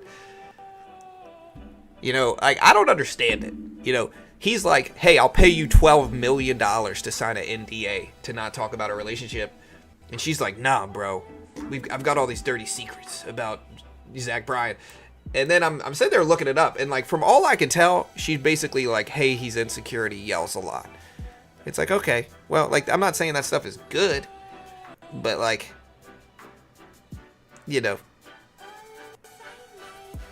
Sometimes people yell in relationships. You know what I mean? Like, I don't have... Carol and I almost never yell at each other. But it's happened occasionally, you know. And of course, like, it doesn't ever get farther than yelling. But, like, I don't know if that's $12 million worth of gossip, personally. Anyways, I'm going to go back to the topic. 5 minutes left, chat. 5 minutes left.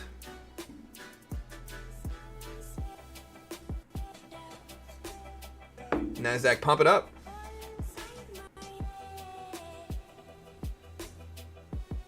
We're up to 4.3% right now. 4.3. We're up to 4.5 minutes left. 4.5 minutes left. I'm so used to doing percentages. Does crypto react the same way as stock market based on the CPI? Not to a T, but similarly a lot. There's variance with crypto and how it reacts versus stocks, right? Like sometimes it reacts in a macro way with stocks. Other times it reacts completely oppositely. So it just depends. It's less predictable in CPI. CPI, Consumer Price Index, inflation data is dropping soon. We got about 3,000 viewers here today. About 3,000 viewers right now. Thank you so much for joining us. We got 4 minutes left. Almost exactly 4 minutes. A little bit less than that now. Again, core CPI is actually expected 3.3%. Core excludes food and energy prices. So 3.3% for core. Regular CPI expected at 2.7%. Chat, 2.7%. What's your view, John, if the market will go higher or lower? I really have no idea if the market's going to go up, down, or sideways here, brother. Genuinely no idea. I hope it comes in. I hope it goes higher. But nobody freaking knows. All we can do is guess here, dude.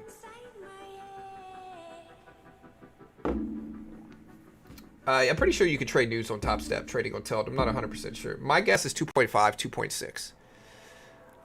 But I certainly could be wrong, and it's just a straight up guess. No freaking idea. You know.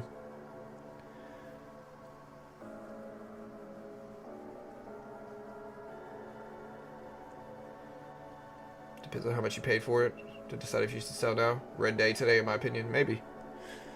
All right, guys, 2.5 minutes. We got over 3,000 viewers today. Thank you so much. Subscribe, chat. Hit the notification bell. We appreciate it. I'm not going to pressure you. Just try it one time. It might feel good. Everything we do here is free. I don't sell a course. Don't claim to even be a good trader. Put everything out there for free. No paywalls behind anything. Even becoming a member, all it really gets you is these majestic emojis we got right here. You know? That's all it really gets. It's so support free content, you know. I don't even claim to be good, guys. And growing my channel really shows you that I can tell people I have no idea what I'm talking about and still grow on finance. YouTube.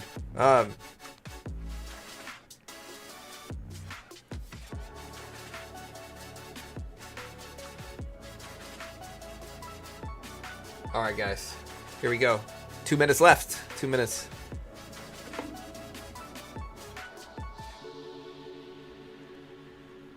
Oh yeah, I've got a German Shepherd. She's good.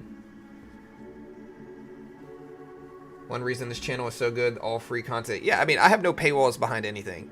And at this point, I've backed myself into a corner where if I even tried to offer like a paid course, I would get so much heat for it. I could never do it, you know? So, and honestly, that's probably for the best. Cheers to you guys. Appreciate the love. Thanks for helping me grow. All right, guys. Hey, we got a minute left. Is Carol really calling me at 8:30? Baby, inflation data drops literally right now. I gotta go. I love you. You should have called me before this. I love you. I love you. All right.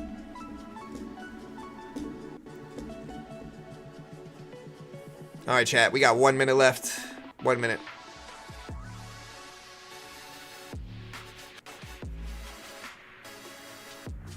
So lower is typically better. Here we got 50 seconds left. 50 seconds left. Again, subscribe, hit the notification bell, hit the live button. If you want to make sure you get real-time data, hit the live button next to the play button. It'll make sure you're fully caught up on stream. Yeah. So, again, it's expected at 2.7% on the year, 0.3% on the month. Core is expected at 3.3% on the year, 0.3% on the month as well. So they're both expecting 0.3% on the month. All right, guys, here we go. 20 seconds. 20 seconds. 20 seconds. We got over 4,000 people here. Thanks so much. 15 seconds, guys. 15 seconds. Hit the like button. NASDAQ just broke recent highs at 466 right now. Here we go. 10 seconds. Chat, 10 seconds. Here, this timer's a little bit late. Or a little bit early, I mean. All right, guys, here we go. And here's the report right now. All right, inflation data came in as expected at 2.7%. As expected at 2.7%. Year over year came in 2.7%. Month over month at 0.3%. Everything was completely flat. 0.3% month to month. 3.3% year over year. NASDAQ's pumping up on this report. Pumping up on this report. Gold's going up too so far. Let's take a look at the SPY. SPY's up big on this report as well, up to 604s. Everything as expected, flat. 0.3% month to month, 2.7% on the year for regular CPI. Core CPI, 3.3% year to year, and 0.3% month to month. Everything completely flat. You know, literally exactly as analysts expected here. You know, everything completely flat. You know, yeah, everything looks good, to be honest. Everything looks good. 2.7% on the year, 0.3% month to month, 3.3% on the year for core. 0.3% month to month for core. So everything flat, completely as expected. As expected, guys. Markets are reacting favorably to this. Tesla's up to almost 410s. Gold's reacting positively here. Let's take a look at what Bitcoin is doing. So there's Tesla. There's the SPY. Here's Bitcoin. Bitcoin moving up on this report too. Bitcoin up to 99.5 thousand right now. So inflation data, again, showed up as expected. Completely flat. We'll put this up on screen so you can see it. But as expected, completely flat. Yeah, 2.7% on the year.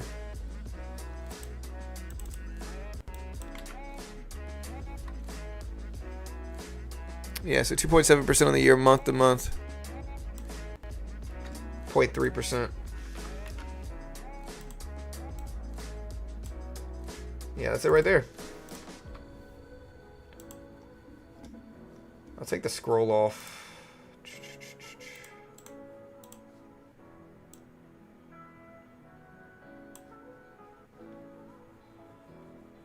Alright.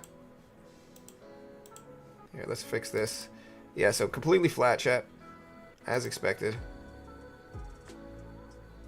Right. Do I need to expand this?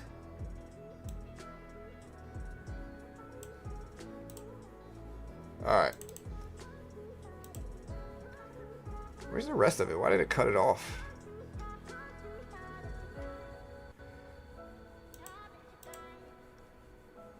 Well, whatever. Alright, chat.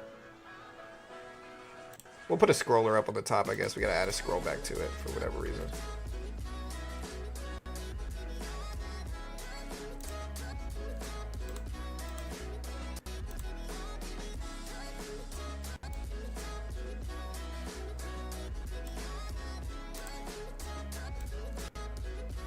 Alright, we got the data right there on the top of the screen. As expected, market's churning up here. Bitcoin at 99.5.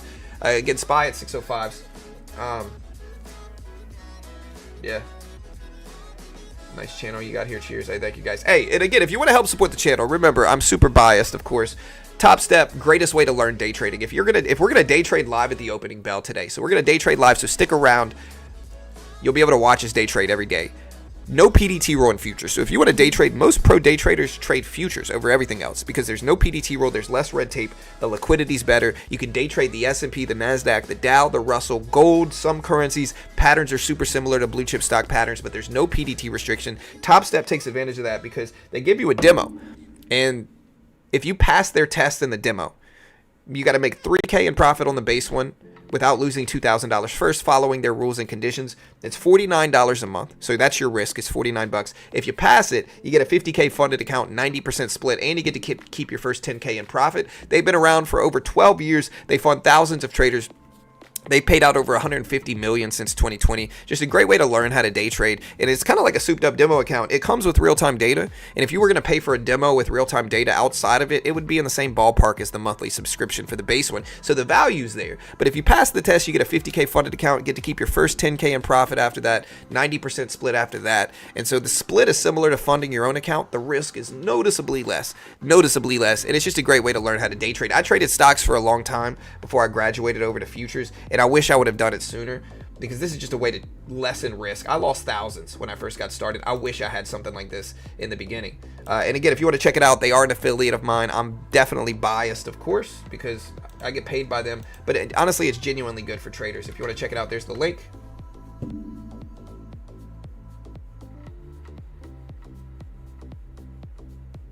KRM, it sounds like you're not live, brother. So it sounds like you're not live. Hit the live button next to the play button. Hit the live button next to the play button. You just somehow got delayed on the stream, brother. Again, if you're behind on stream, hit the live button. You're probably just delayed. It'll bring you there. Again, SPY's pumping up. You can see CPI come in exactly flat as expected. You can see the scroller at the top of the screen. We covered it literally as soon as it dropped at 8:30. And the reason we get thousands of people here is because we cover it quickly.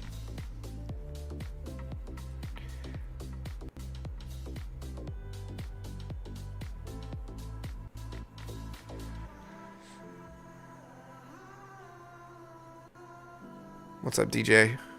Who's DJ? I see somebody saying, hey, DJ. Oh, first time on the channel. Hey, what's up, dude?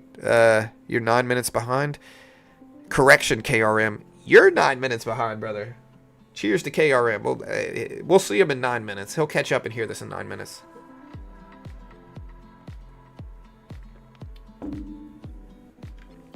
All right, guys, look at the market pump. We're at 21.5 thousand, 21.5 thousand. SPYs broke over 605s. So, NASDAQ. Is this lifetime highs on the NASDAQ? Let me see. NASDAQ up to 21.5s. No, not quite lifetime highs. Lifetime highs on the NASDAQ are 21.706. What about the SPY? Lifetime highs are 609s on the SPY, so we're a little bit away from lifetime highs. But this is pumping the market up. Wow, guys, look at this. I'm going to end this poll as well. Yeah, if you hit the live button next to the play button, you'll catch up. Look at NASDAQ pump. Look at gold. Look at Bitcoin. You'd love to see it. You'd love to see it. We're going to end this poll, and we're going to do another poll.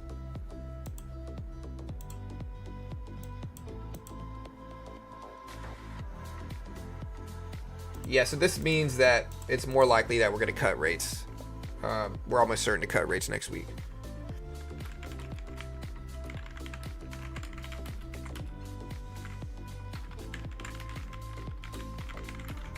Does the market continue up after the opening bell today? Vote in the poll. Let me know how you feel.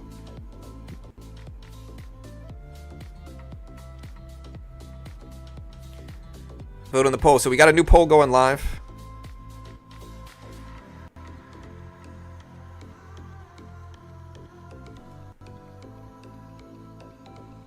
Oh, yeah. I mean, I'm certainly in this to make money, you know? Yeah. I mean, but everybody on YouTube is, dude. Like, anybody trying to act self-righteous. Like, look. I know I talk about everything's free here, and everything is free, right? But I'm definitely here to make money. I'm not spending hours of my day here out of the kindness of my heart. I mean, I like you guys, but I don't like you guys that much, you know?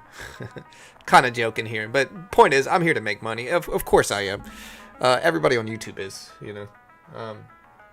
And honestly, it's a great way to earn money, and it's something I genuinely enjoy. I think people that pay attention to the stream, you guys know I love markets, right? Like, I love the market. No, it's just day trading. Yeah, let's take a look at the rate expectations here.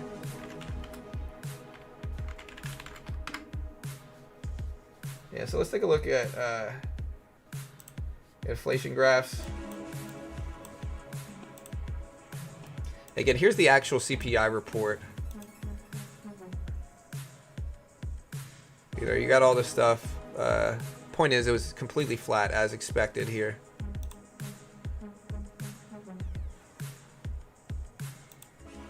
The consumer price index for all urban consumers increased 0.3% on a seasonally adjusted basis in November, rising 0.2% in each of the previous 4 months. The U.S. Bureau of Labor Statistics, over the last 12 months, all items increased 2.7% before seasonal adjustments. The index for shelter rose 0.3% in November, accounting for nearly 40% of the monthly. All items increased. The food index also increased over the month, rising 0.4% as the food at home index increased 0.5%, and the food away from home rose 0.3%. Energy rose 0.2% over the month after being unchanged in October. The index for all items, less food and energy, rose 0.3%.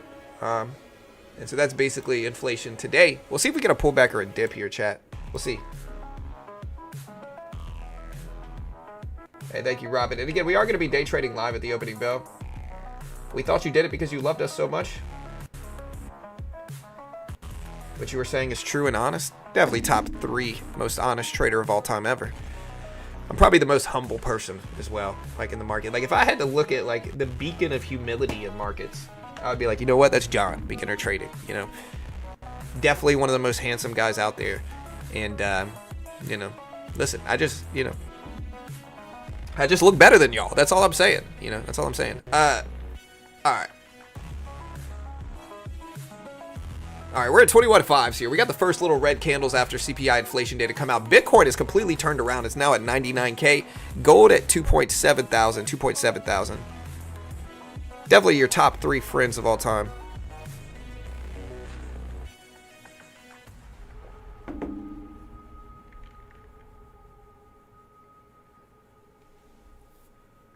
So Greg says, you think CPI being flat is a good thing. It's not going down, is it?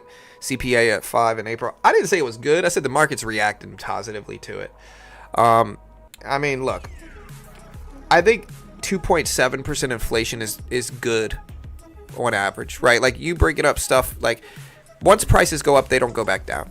And so, yes, I think prices are not going to go back down, and that's something I've been literally regurgitating back over and over again for the last like 6 months. Prices ain't going back down, guys.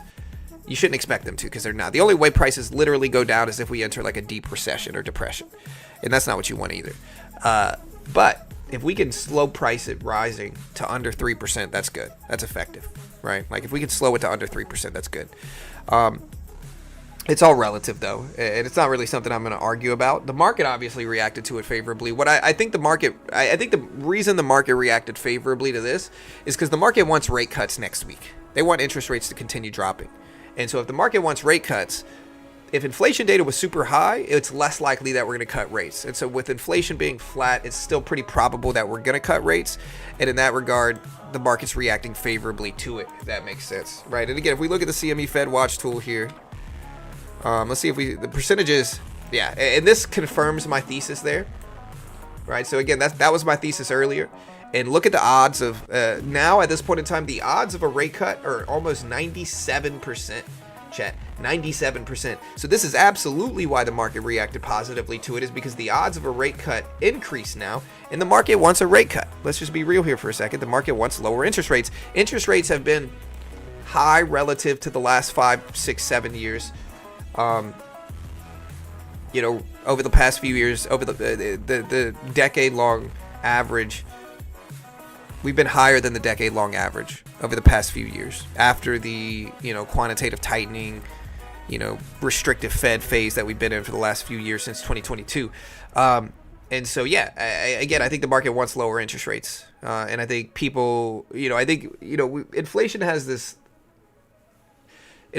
the world thinking that we're not in that the economy is super weak, and it's not, right? The economy is, you know, not perfect right now for sure, but the labor market's not necessarily weak either. And prices are just up so much, and that's the real reason people are unhappy.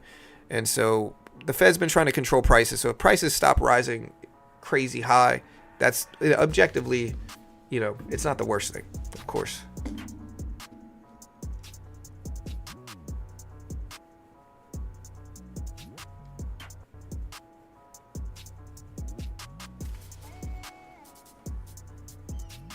But they have already come back down. No eggs, gas, bread.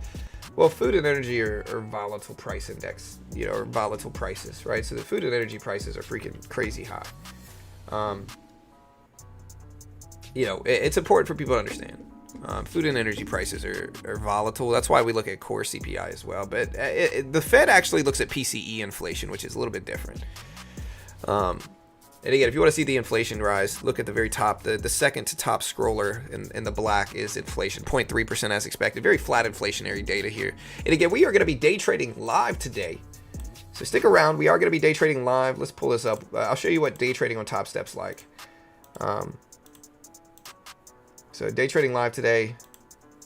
Top Step. If you use Top Step and you use my link, use Top Step X. No PDT. You can day trade short, buy market, sell market. We might get ready to attack some of this momentum here. You know, so we might get ready to attack some of this momentum. We're going to trade micro contracts. Here's a funded account. You know, we'll take a piece. We'll take one contract. So this is how similar it is to day trading stocks. No PDT row in futures. You can see how similar this is to day trading stocks. I can add to it. I can buy market, sell market.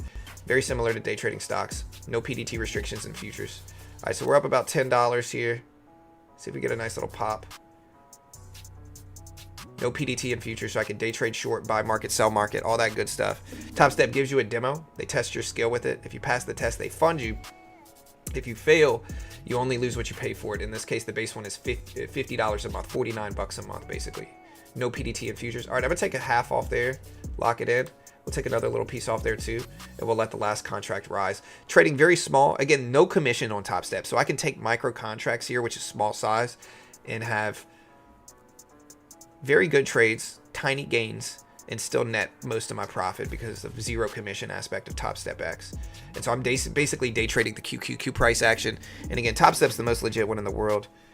If you want to check them out, again, they are an affiliate of mine. I'm biased. Confirm it all with them first. But you can check out the link for them right here. All right, so we're up a little bit more here. Small gains. See if we can make a little bit more. I might add to this too, to be honest here. Just because I think it's going to pump up. Yep. Should have maybe added to it some more. All right, so we added to it. We'll hold the rest flat now too. So, all right, so market's still pumping up. Again, we'll hold the rest flat. If it turns on me, I'll cut it. I don't mind cutting it.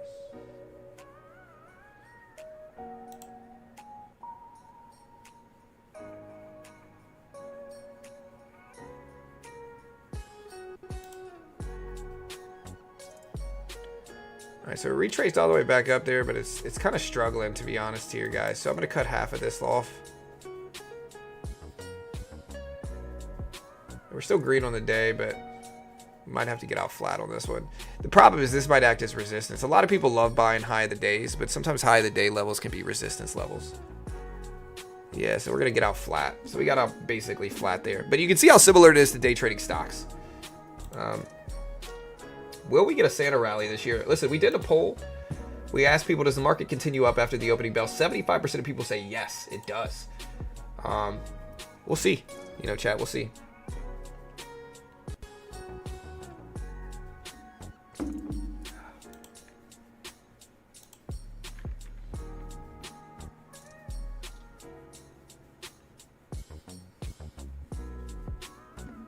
Tomorrow we have PPI inflation data as well. See, I might get ready to short. I don't usually short this late or this early, but I'll play with it. All right, we're gonna short one contract here.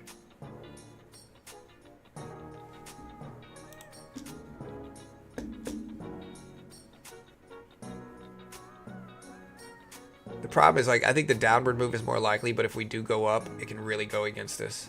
So, like, that's the thesis here. I have to be very tight with my exit if I'm wrong, but I don't.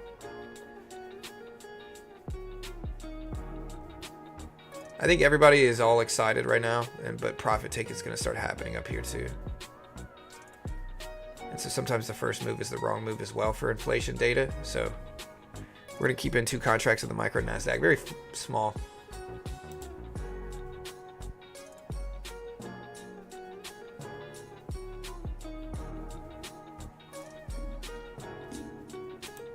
Are you guys red or green today?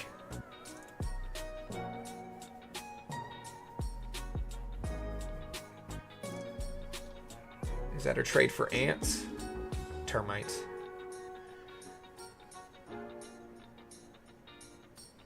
I'm trying not to trade super heavy early in pre-market because it goes against my trading strategy.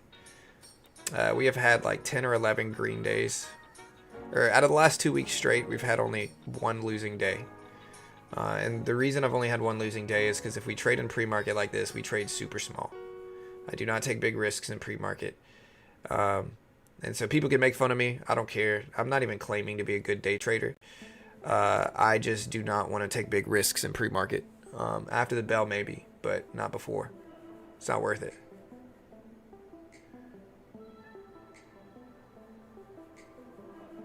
The problem with this short, right? I'm in it short. And again, I think the If I'm wrong, you're really freaking wrong. And so that's the big risk here for this type of short, is that if I'm wrong, this thing can freaking go, you know. I don't think I'm wrong, and I think the higher probability is on the downside. But if I'm wrong, I'm really freaking wrong, right? And I don't want to be really wrong, you know. Good thing that Bitcoin bounced back up. Bitcoin almost at 99.5 again, so that's good.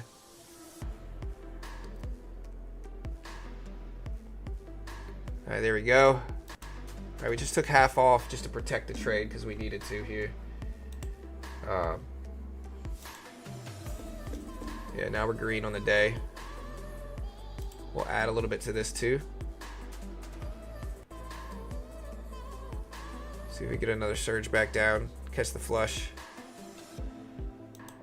All right, we add a little bit more to it now. And I will add a little bit more to this too. And nah, I'm not gonna add to it. I'll just see if I can get out green.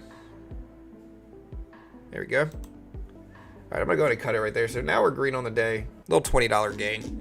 I'll take it. Again, we're trading small in pre-market. These are my stats, guys. I showed you guys this earlier. These are my top step stats. This is my profit graph since 2.5 weeks ago. And so I've had one losing day. The one losing day was right here. That's the only losing day I've had in the last 2.5 weeks. You can see it's either up or flat. Up, flat, flat, up, up, up, down, up, flat, flat, flat, up. So I'll take it. Out of like, I don't know how many trading days I've had green in a row, but it's been a good bit. And again, we're going to day trade live at the opening Dow.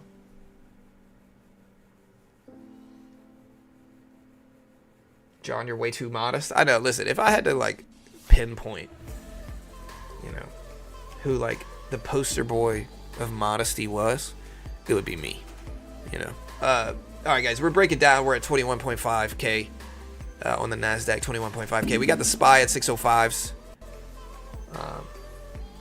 Should we buy gold now? Gold's up, not quite at highs. 2740s are highs. We're at 2730, so we still got a little range to go there. And again, guys, so, you know, you might ask, how did I know that the higher probability on this short was on the downside, right? Well, number one is very simple. We've got deep, deep freaking extension on the upside. Look how much extension we have rising here. Just so much extension on the upside.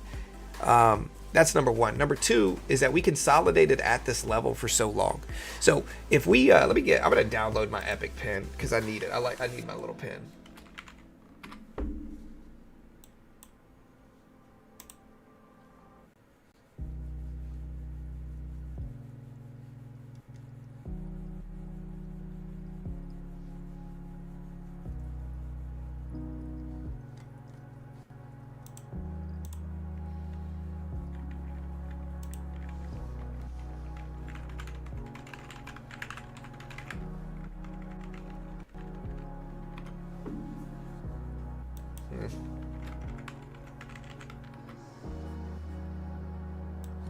I can't remember what.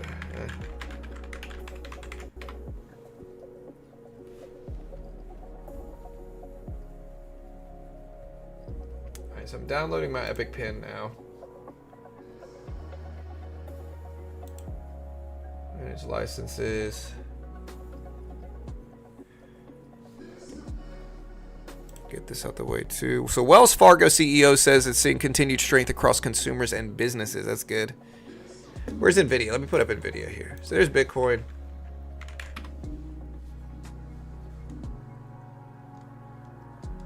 Okay. Download. Dude, I've already downloaded it. Okay, guys. Where is... Just let me download this thing, bro.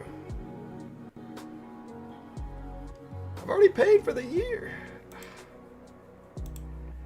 Does it make me... Alright.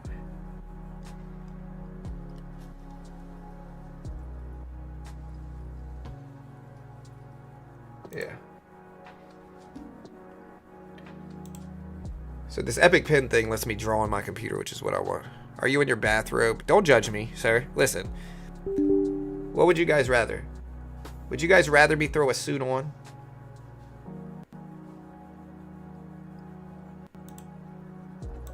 Would you guys rather me throw a suit on? Would you guys rather me throw a suit on and pretend to be some type of guru, or stumble out of bed and start the stream up? Be honest.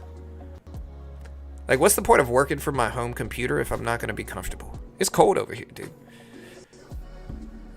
You know, you've never known a winter. Like the deep, deep winters of Louisiana, you know, in Texas.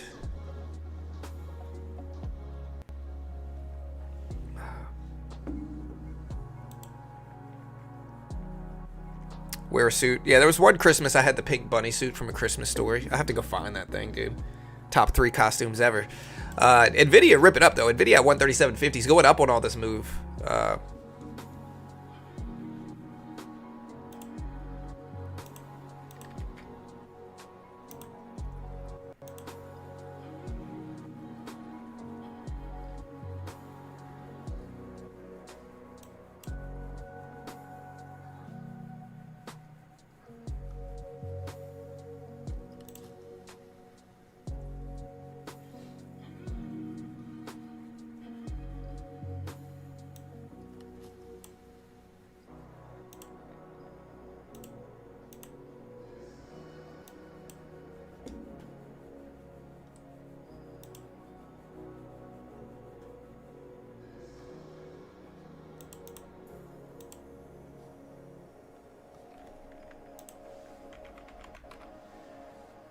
Everyone used to dress up. I think we should return to that. Quality people create better quality of life.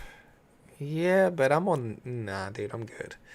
Look, I like dressing up too. I love watches, right? Like, if give me a reason to wear my fancy watches, like I'll wear this stuff. But I feel like starting a stream like this in a suit would be dishonest. Yeah, that's just not who I am as a person, you know. All right. So, anyways, so we have this double top up here, right? So we got this double top up here. Once we do this and we slow down, it's much less likely that we're gonna make another break for it right off the gate. It took too long, right? It's much better in my mind to like short this lower high versus this, ride a fade, and then maybe buy that dip like it did. And of course, this is hindsight, but we did short that move, so we'll see if it continues. Again, we're gonna be day trading live at the opening bell today, chat.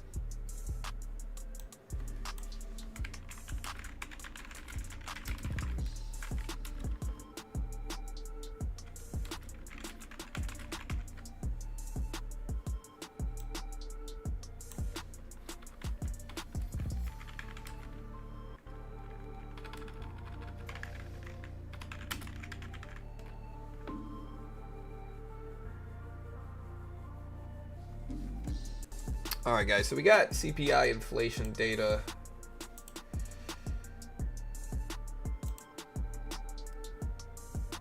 Again, hit the subscribe button if you haven't already. We appreciate it. Hit the notification bell. We're up there.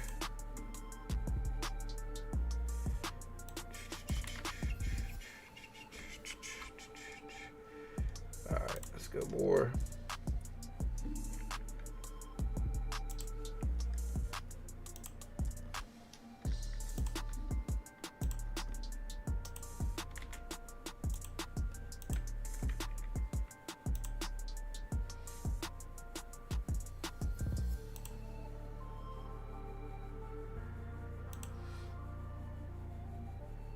All right, chat, we got CPI out.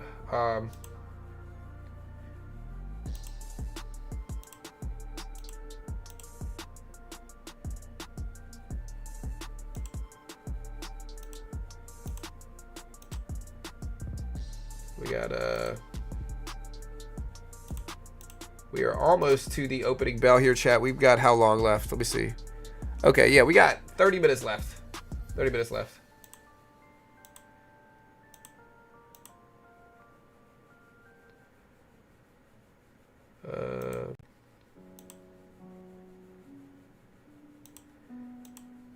All right.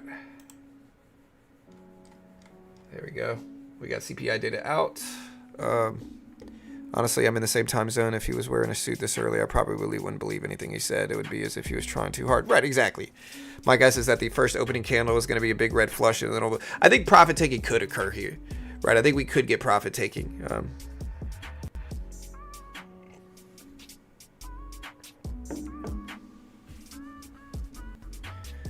You finished Christmas shopping? I can't figure out what to get my wife. Luckily, Carol's not really, like, both Carol and I'm not trying to brag. If we want something, we'll buy it, right? Like, we don't have to wait to Christmas to buy it. Really, we usually just buy it anyway. And so most of Christmas is about our kids, right? Like, so Christmas, like, we're trying to bless our kids over everything else.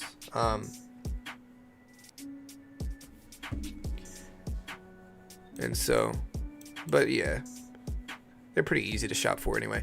All right, gold's moving up. Gold's at 27.30s. Just broke highs of the day.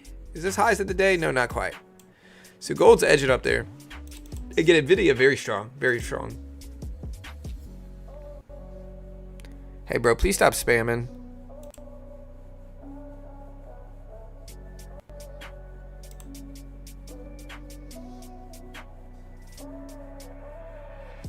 NASDAQ wants to run today. It looks like that.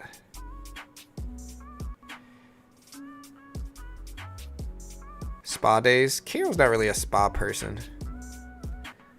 Like, honestly, we went to the beach. And, like, everybody's always like, ooh, a massage, a massage. You know? And I've never been a big massage guy. You know? Like, I don't feel like walking around in freaking boxers and getting a massage. I'm just not about that. You know, I never really understood it. I get bored. My ADHD kicks in. I can't lay there for freaking 20 minutes.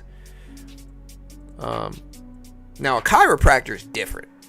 You know? Like, I get bored. Somebody like, ooh. Like, I don't care about any of that stuff. That doesn't do anything. I'm just like, all right, let me go do something. A chiropractor is different, though. Chiropractor feels good, but there's also some people say it's fugazi science. I don't know. I'm not... Listen, if you're a chiropractor, I'm not saying it's not real. But I've never had any success with it, personally.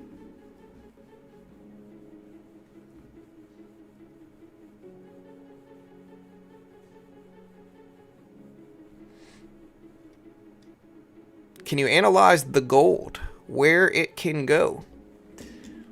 I mean, it could go up. It could go down, sir. I have no idea where it's going to go. I don't really like investing in gold right now because I think gold has been on a long-term, decade-long uptrend. NASDAQ just broke highs of the day. It's up to 21.5 thousand. Nvidia bouncing back up. SPY back up some as well.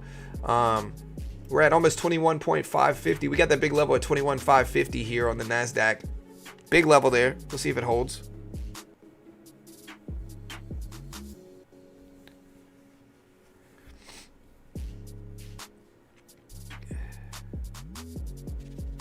Yeah, it's not real. All right, NASDAQ is up there. Yeah, regarding gold, though, right? Gold has been on a decade-long uptrend. The problem with gold is that, like, super long-term, it's pretty safe. Short-term, meaning like 1 to 5 years, it can downtrend for 1 to 5 years straight, right? And so the problem with gold is that it's up already big. I just don't... Eventually, I think gold's going to start to downtrend. And it might downtrend for freaking years, and I just don't want to get stuck in that. So personally, I'm not really buying gold right now. Although it might go up. I don't know. You know, I really don't know.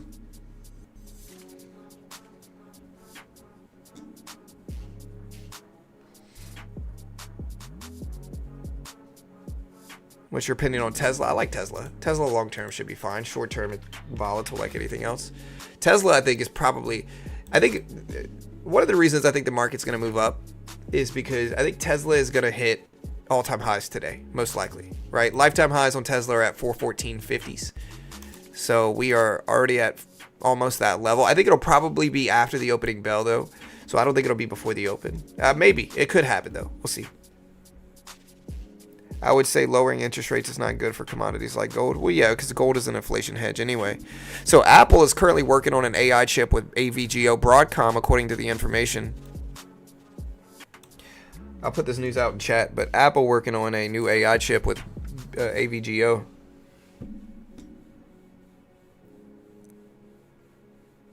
Is music playing? Yeah. All right, cool.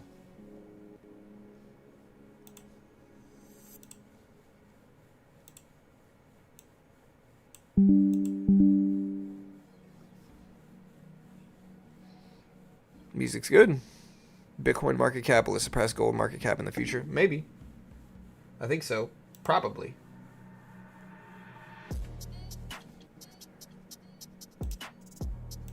So it'll probably. But I don't know when.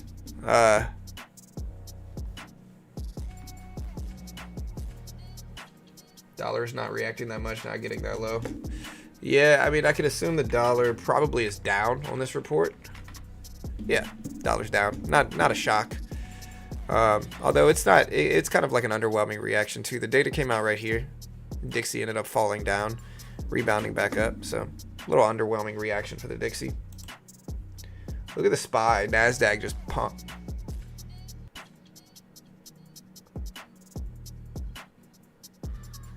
Why is my monitor just shutting off and then back on? That's weird.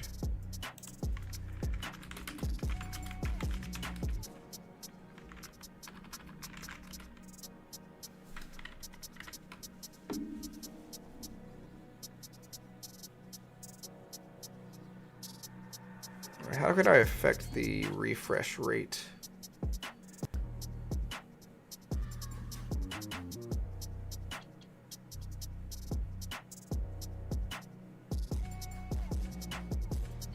We exit out of some stuff.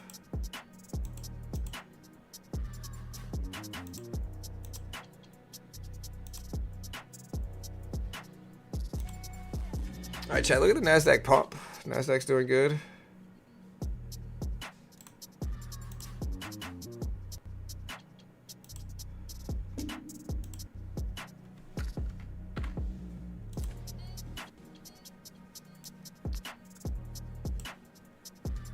My GPU shouldn't be crashing. CPU's only running at 11%. Look at the NASDAQ go higher, guys, at 566. Look at this, guys. Wow, dude. Look at all this pump. NASDAQ up to 566. SPY up to 606. NVIDIA churning higher, too. Wow. My GPU's running pretty light. It's only at 12%, 11%. Well. Alright, so yeah, CPI in line with expectations.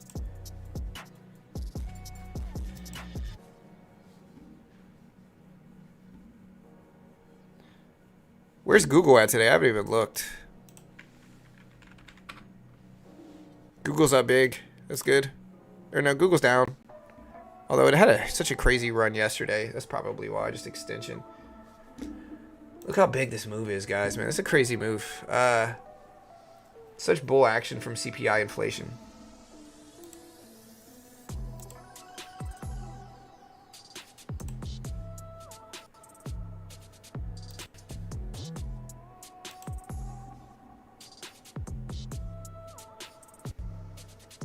Yeah, we got CPI data out. Fed watch tool. Look at this change in Fed watch expectations here, though, man. Look at this. 97% likelihood that we're going to cut in December. And this is probably, oh, look at this. 99.9%. Look at the odds here. 99.9% change.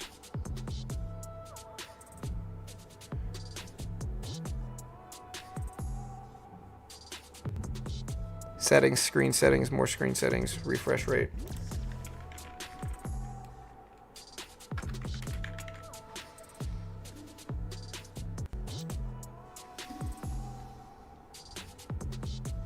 I'm gonna lower it to 60 hertz.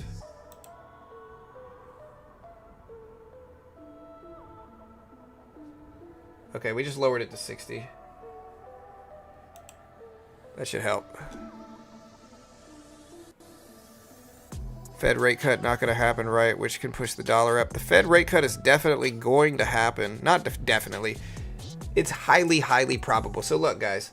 This shows we got a 99.9% chance of a 25 basis point cut. Right? 99.9% chance of a 25 basis point cut. It is almost certain to happen here. Almost certain to happen.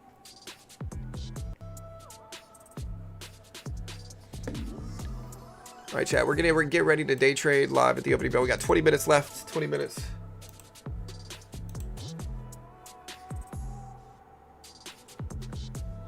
Gold got smacked. Gold's up.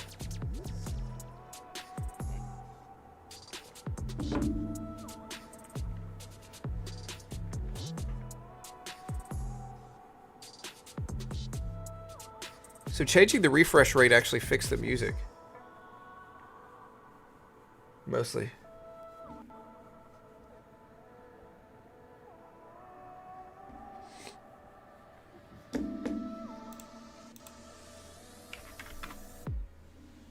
So here's the SPY.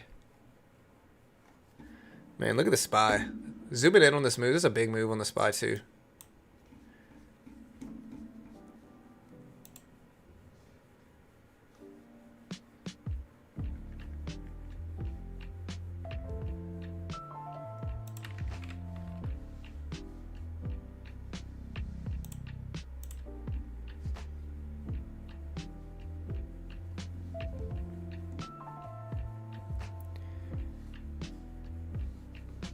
Pump or dump.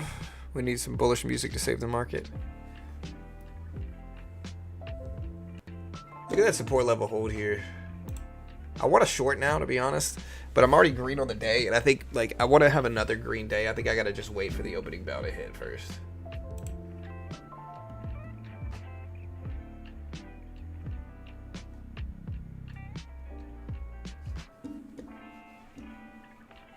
When will quantitative easing happen? I don't know. I don't think we should do quantitative easing, right? Just to put, again, guys, just to put this into perspective here. Here, it's time to take this off. Yeah. Ladies, don't get excited. We're taking the bathrobe off here. Yeah. So,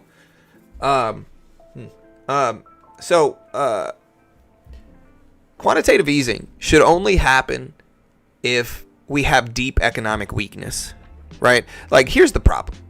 The problem is that real estate agents, lenders, mortgage brokers, everybody wants lower interest rates, right? Why? Because they want to do more business. When interest rates are low, you sell more houses, you sell more loans, you sell more mortgages, all that stuff when interest rates are low.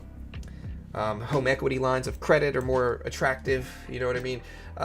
Like adjustable rate mortgages are more attractive when rates are currently low because they're directly influenced by the rates, right? But the problem there is that lowering interest rates can be a toxic thing sometimes. It's not like, it can cause inflation to get worse for sure. But the real reason inflation got worse after 2020 was the quantitative easing. Like, basically, the Fed will step in. Quantitative easing is a more desperate measure. What do I mean by desperate? I mean, like, if stuff starts to break economics-wise in the economy, the Fed will step in and they'll do QE. They'll inject liquidity into the market. They'll stimulate the economy through quantitative easing, which is a form of money printing. But the vast consequences of QE is inflation, right? And so with inflation already being sticky, and with most people still being unhappy modern age because prices are up so freaking much, it just doesn't make any sense to do more quantitative easing right now. That's going to make inflation so much worse. Maybe not so much worse, but it's going to make inflation worse usually. And so that's a huge risk right now. We should never do quantitative easing, especially when the economy itself doesn't show super weak signs right now. Like, listen, if unemployment was over 5% and, payroll numbers were super weak every single month and inflation was low and everything was all rosy in inflation but bad with the economy, sure, maybe we have some justification towards quantitative easing. If we saw GDP start to drop down, under 2%, under 1.5%, sure. Throw some QE out there, stimulate the economy, save us from the incoming recession that we're seeing. But the problem is that we're not looking like we're anywhere close to a recession right now. And the only reason a lot of people thought we were is because they're getting so wrapped up in the election and politics. And one side always wants you to make you think that they're the worst, that it's the worst economic situation it could ever be, right? And the other side wants to make you think it's the greatest economic situation it could ever be. And they're both wrong, to be honest. But because of that, everybody's out here saying, oh, we're entering a recession. We're entering a recession. We're nowhere near a recession modern age right now. Maybe not modern age. In the current economy, nowhere near a recession. Unemployment, under 4.5%. GDP's almost 3%. Payroll numbers have been okay. We're just not near a recession. But just me saying this, people get so emotionally tied to politics. And because they hear their guy saying, oh, it's the worst it could ever be, they just start getting upset that I say the economy is not in some super weak spot. And again, the reason I'm saying all of this is because the only reason we should do QE is if we're heading towards a recession. And right now, we're not. It doesn't mean we're not going to hit one next year. Things could always change. But right now, we're not. Anyways, end rant.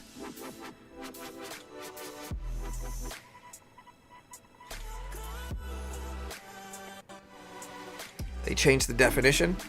Yeah, but by the modern definition, by the previous definition, which is just 2 consecutive losing GDP quarters, right? We're not in one. We're nowhere near one. You know?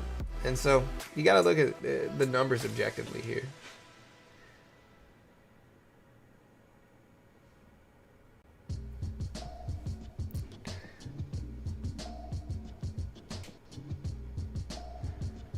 Like, people repeat the same buzzwords. They change the definition, you know. We're, even by the old definition, we're nowhere near a recession right now. Anyways, market's up big, consolidating up at the highs now. We're at 605, 606.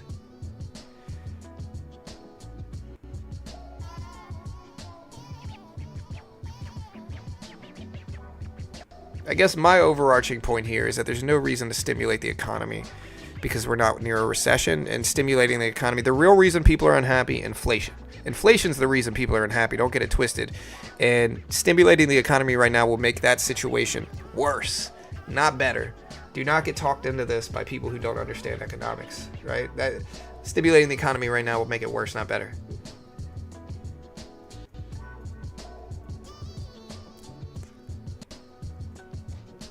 You sound smart, but I bet you voted for whomever. I didn't vote. I'm neutral politically, right? Like, people get so emotionally attached to politics that they think I'm rooting against them. Like, dude, like, I don't care about a politician, dude. On both sides. They're both wrong, in my opinion. Both sides are wrong. You know, one side wants to make you think it's the greatest that's ever been, and they're wrong because inflation has gone up so much in the last 5 years. Almost everybody's unhappy in that regard. The other side wants to make you think it's the greatest, you know, or it's the worst it's ever been. And they're wrong because GDP's at almost 3%, you know, unemployment's under 4.5%. So, like, they're both wrong. And I'm very neutral. I'm not against you. I'm not for you either. I'm just neutral. I'm looking at it from a purely economic standpoint. Anyways, market's breaking highs again. We're at 21.6 thousand right now.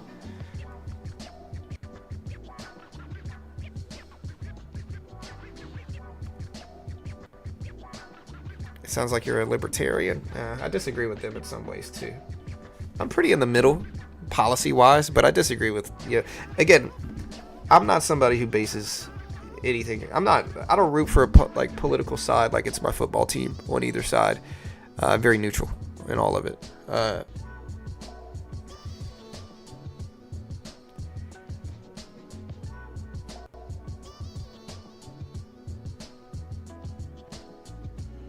You're a contrarian? That's probably true.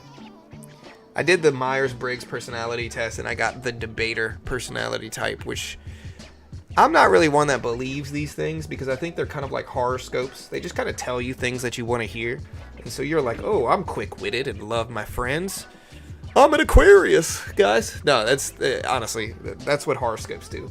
Horoscopes are like, this person loves his family and is very quick-witted and not easily trusting. Isn't that everybody? You know, like, everybody's gonna hear that, and they're just telling you things you want to hear. You're like, oh, that's me. Yeah, oh, of course you want to believe you're quick-witted and you love your family and you're a great friend. Like, get out of here with that nonsense, bro. But honestly, the Myers-Briggs personality test did the same thing. I got the debater personality type.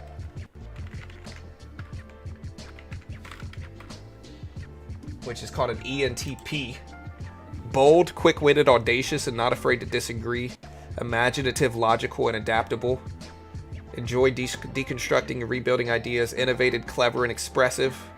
Enjoy thinking about issues from different perspectives. Led by instincts. Like challenges. You know, and again, I would love to agree with that. Extroverted, intuitive, thinking, and prospecting traits is what it says. I would love to agree with this, but that's just my ego, you know. Part of it's just telling me what you want to hear.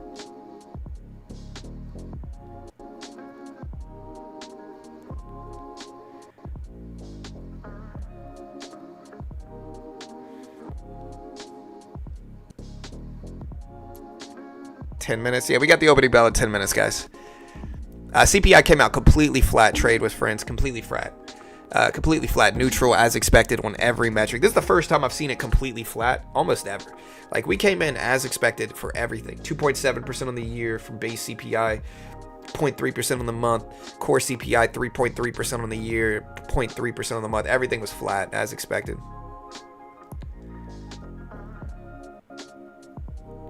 John, are you an alpha? I don't think there is any alphas or sigma. I think everybody wants to be a sigma male or an alpha male. But, like, I think it's just silly. I think you are whoever you want to be, and you portray yourself to people how you want to portray yourself. And so, you know, everybody wants to be an alpha. I think it's just used as an insult nowadays to the other ones like beta. I think they're all just used as insults nowadays. I don't really buy into that stuff. We're not wolves, and even wolves, there's an argument that they don't run by that alpha pack leader dynamic as well. NASDAQ just broke highs again. We're at 580s.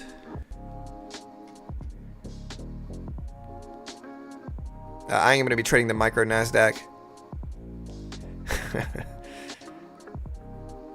Yeah, I don't know. I don't know about all that slang nowadays. I grew up in the 90s and 2000s. My slang was tight. Like, that's a tight truck over there, bruh. You know, that was my slang. We used dope a little bit as well, and I still use dope occasionally. But I end up feeling like I'm some old man when I say dope. Like, you whippersnappers, you know, I just feel bad saying it. But hey.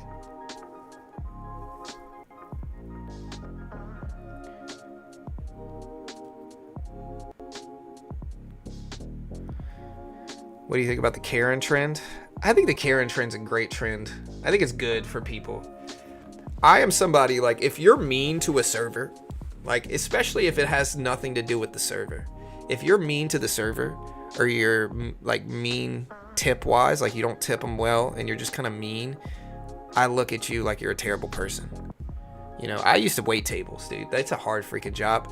If you're mean to those people who have done nothing wrong against you, and maybe the restaurant had bad stuff. You know, I've known some people that just straight up, like, target servers by being just mean and cruel and weird. It's just weird, dude. And so I believe we should call out Karens for sure, because that will discourage them from behaving that way. Coming from the top 3 best Karen in the world right now. We got a dip. We're at 573s. Nvidia's still up there. We're kind of stalling a little bit now, though. We broke highs. We're still kind of sideways over the last few minutes. Fat? PH fat? No, that was before my time, dude. What do you think about I think we should give people chances. I think people are imperfect, and I think I've done a lot of dumb stuff throughout my years. And so I think we should give people chances, to be honest.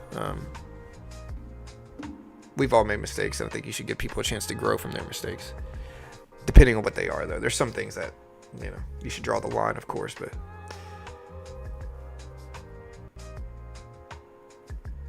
Alright, chat. We have 7 minutes left. 7 minutes. We're going to be day trading live at the opening bell. I'm not going to take any trades until the opening bell, or at least like 5 minutes after the opening, probably. Yeah, go Tigers. Yes, sir.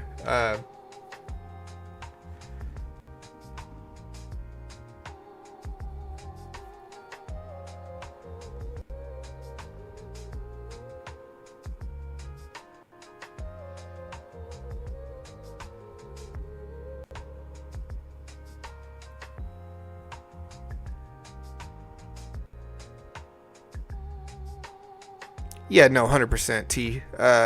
Absolutely. I don't really take it. It's not the server's fault if the food's late, right? Like, that's a hard job. I truly believe, like, if you want good things to happen, you gotta put goodness out there. You know, the universe unfolds as it should. I think if you're good to people, you get good stuff back.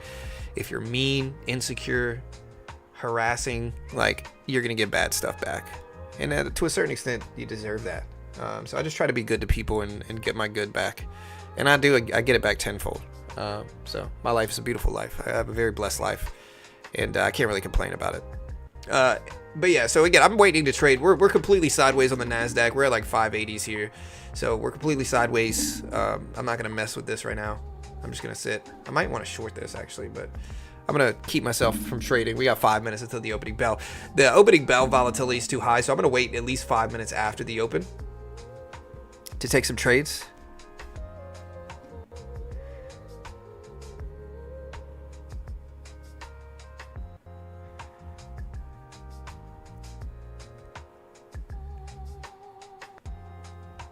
Yeah, like I'm the type where if I go sit down at a restaurant, as soon as that server's in front of me, I'm about to order everything I need. I'm going to say, hey, I want this, I want that. Let's just get it all done with now. And then you just wait. I usually go with family too. So like if I have to wait and chat with my family, it's all good, you know. It's a trap. Yeah, we're up a big amount too. So, you know, CPI inflation came in flat. Some would call this an overreaction to inflation data coming in flat, neutral. You know, we had this huge positive reaction and inflation data was essentially completely flat here. So we'll see. You know, we got time.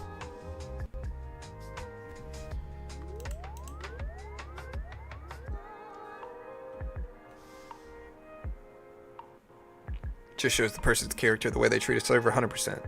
Absolutely agree.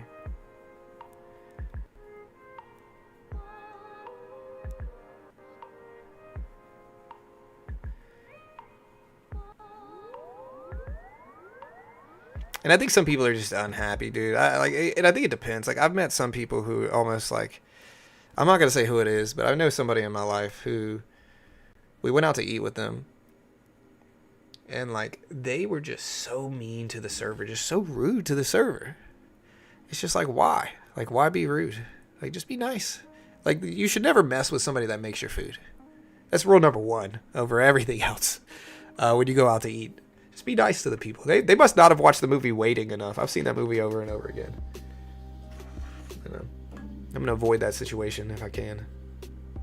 CPI data flat, neutral, as expected. Do you not get FOMO?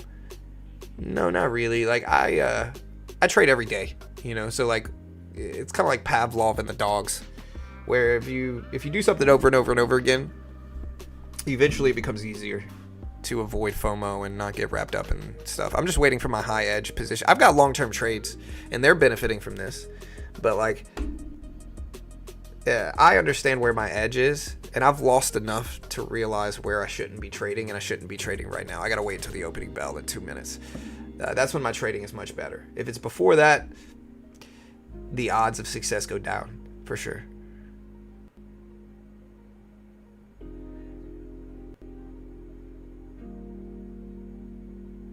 Right, 100%. Pella.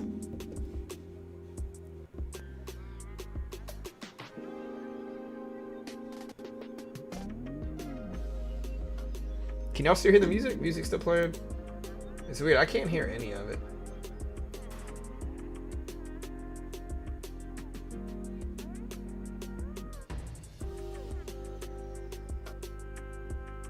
And now it just like came back.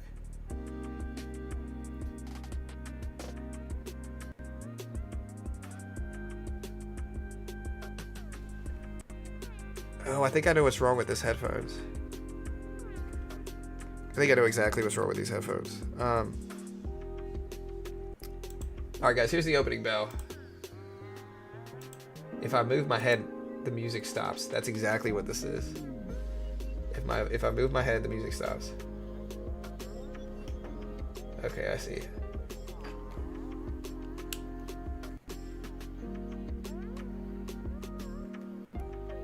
Problem is I can't get my freaking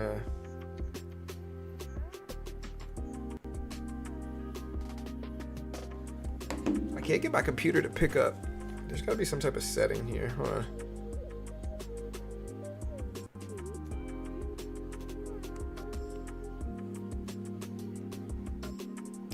There's gotta be some type of setting here where I can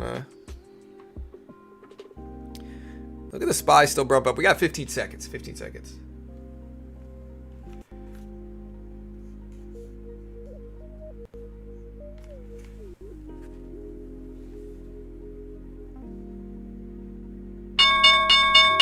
opening bell, guys. All right, there's the opening bell. Nasdaq's up to 590s here. We're gonna shrink this, and we're just gonna day trade. Let's do this. We're trading our funded account. I gotta wait at least 5 minutes for this to pass first, though.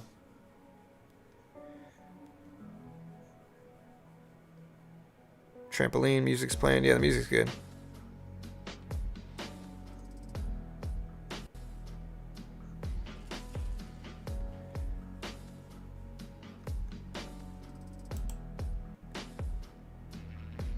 What's happening next? Well, we got a big dip now at the open.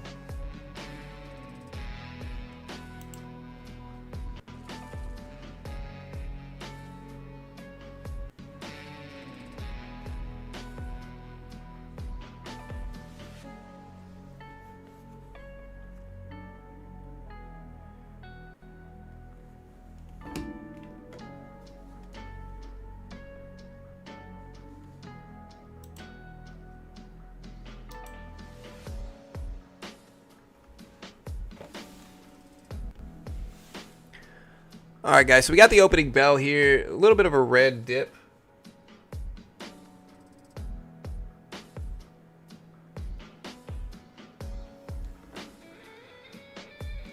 Why won't my AirPods connect? All right, here we go. Yeah, gold down a little bit. Nvidia down a little bit. Nasdaq just broke highs again, or at least recent highs. I don't know if it's highs. Yeah, highs of the day. Pumping up to highs of yesterday.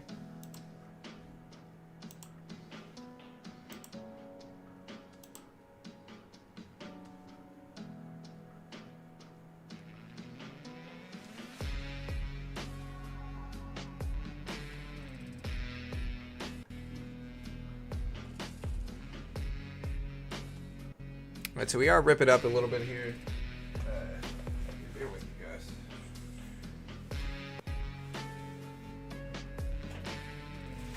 So I see what's going on.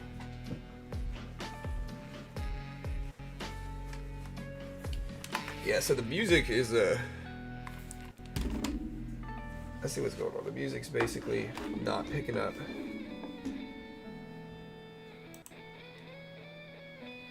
I see what's up. The mic is on.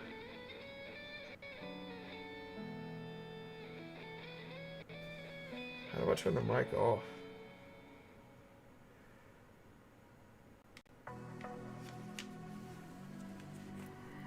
All right, so again, I gotta wait 5 minutes until the opening bell clears. Anyway, SPY's getting close to highs. Nvidia's up there. Where's Tesla? I want to see if Tesla breaks all-time highs today. I'm gonna put Tesla up in the middle. Nasdaq's still pushing up.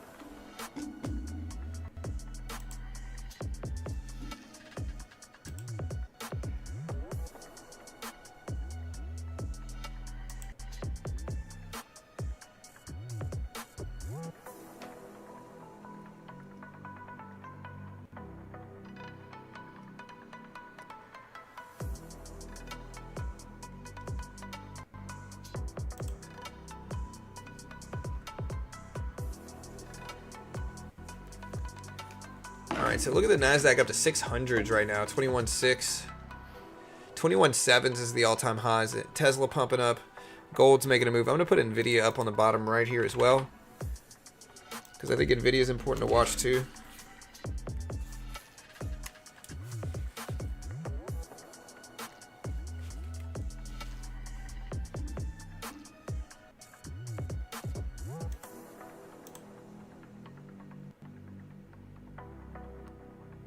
All right, guys, look at the Nasdaq still churn up here. This is a little bit too high up for me already. But Tesla getting close to all-time highs, and I think Tesla's going to make a test of it. How do I make pair this thing? Pair.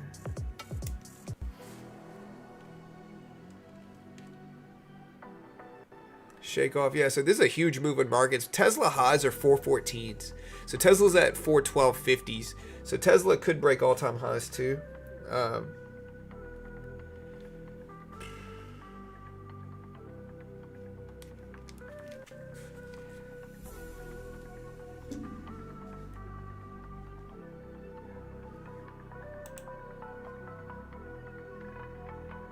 I'm getting kind of frustrated because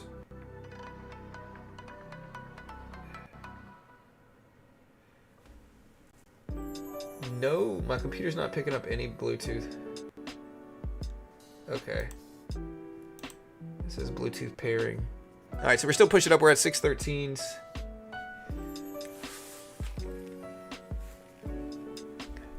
Look at the SPY pump up. NVIDIA down to 135.80s.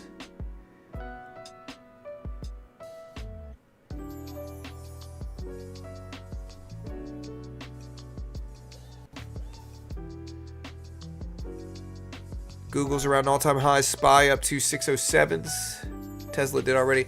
No, so Tesla all-time highs are 414. 414.50s, technically, is Tesla's all-time high. So we hit 412.50, so we're not quite there yet. Not quite there. Yeah, we'll have to play with this after the stream's over. I'm trying to get this to work, but we're just not picking up anything in terms of Bluetooth on this new computer. I'll have to mess with it.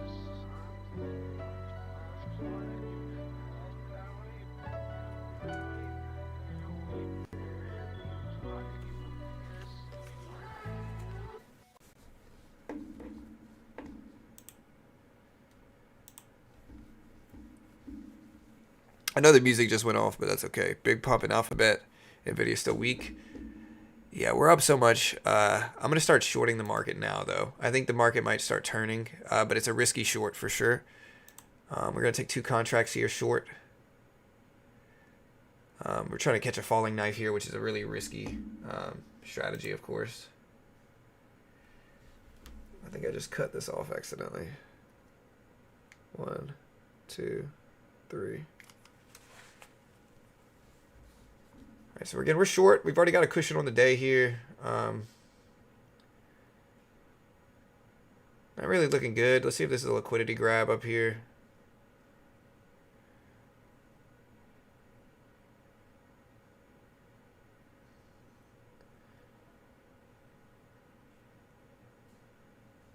We tapped the highs.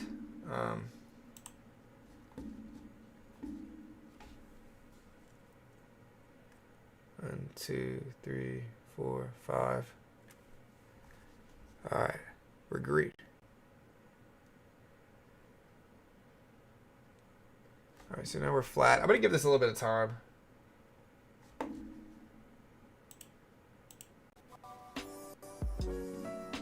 Let me know if you can hear the music. There we go. We're up 20 bucks. A little bit more than that. We're gonna go ahead and get out the rest there. So we just made about $25 on that short. About $25 gains on that short. Music should be back on now, so let me know if it's back on. So we caught that short. We got out right at that big support level that we had driven for this. So far so good. Nice little gains in the books. Yeah, music's back on. All right, cool. Still breaking down a little bit as we thought we might. You know, we thought we'd break down some here, and it looks like we are. And again, we are day trading on Top Step X today. Top Step X, no commission.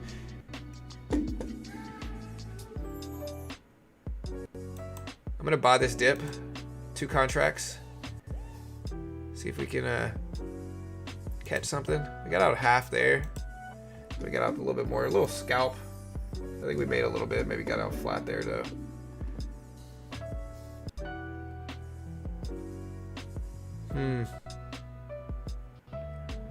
I would short this. All right, we're short now. We might add a little bit more to this too. Trying to bring up some cushion here. Ooh, that's not what we wanted here, guys. Gotta be careful. We had this big dip. I'm gonna take half of that off there just to protect it.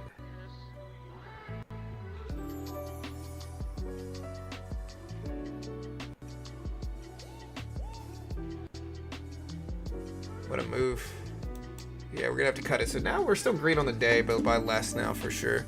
We'll try to get into our rhythm of things. There's a big rebound back up.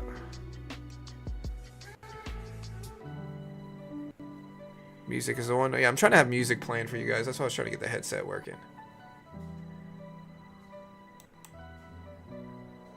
Alright, so we bought this dip.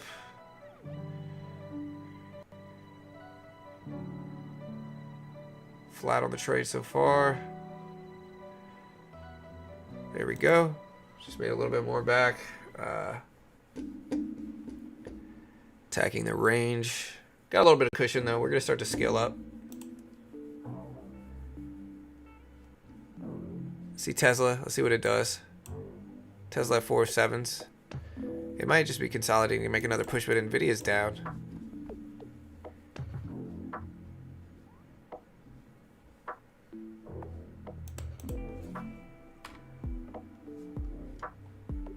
And again, if you want to day trade, we're on Top Step X right now. The big edge is I can take these type of trades with zero commission. You can see how similar this is to day trading stocks.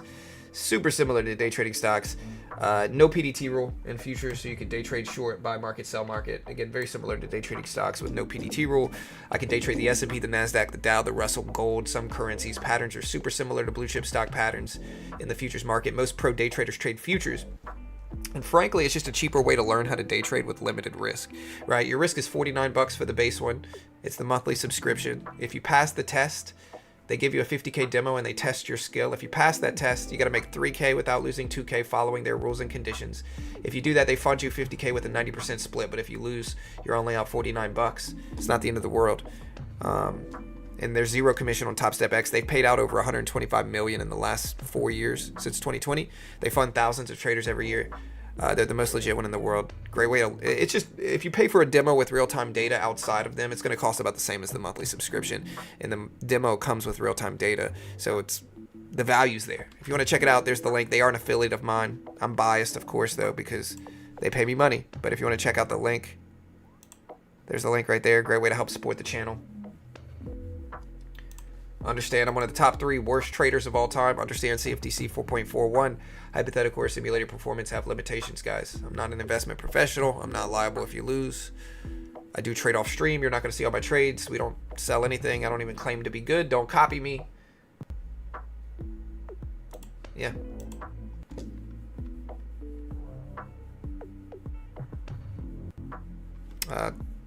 Top Step is my affiliate. AN.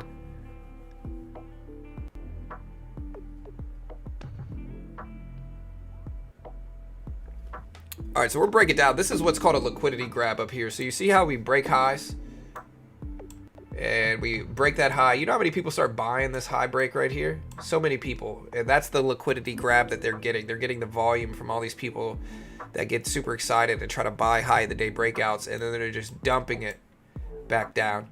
Right, so that's called a liquidity grab. You can profit from them if you capitalize, if you see it, but it's not always going to work. Nothing's 100%, but it's what I like to use. Yesterday, Nvidia with big bar fake break. They repeat this. Yeah, I mean, Nvidia's not going to go straight up. Again, if Nvidia can stay flat, I think it's good. All right, so now we're sideways in range. Just depends on what we do. We're still green over the last couple hours, but I think we might be up a little bit too much. I was about to short. I'm going to short this. It's kind of like a cup and handle breakout pattern, but or a head and shoulders pattern if we can catch it, but we'll see. It's a risky play.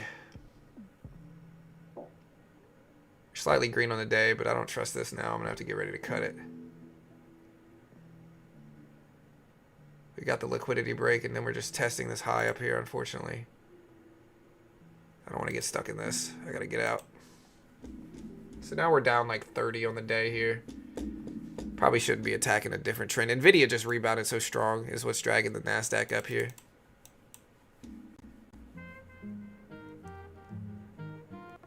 Yeah, buyer stepping in for sure.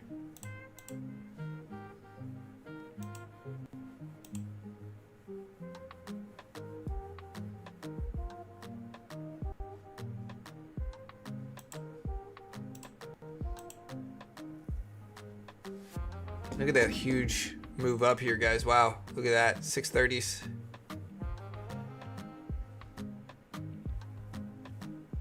You know, we already had the one liquidity grab, so this one just had a higher probability of working.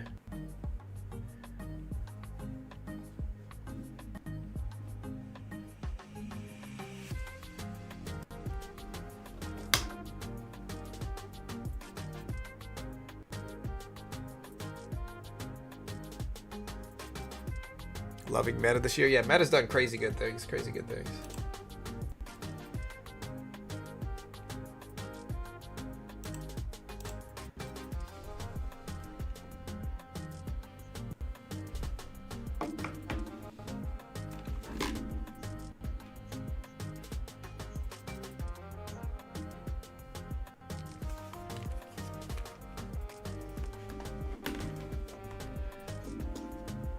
What a run, guys. Look at this.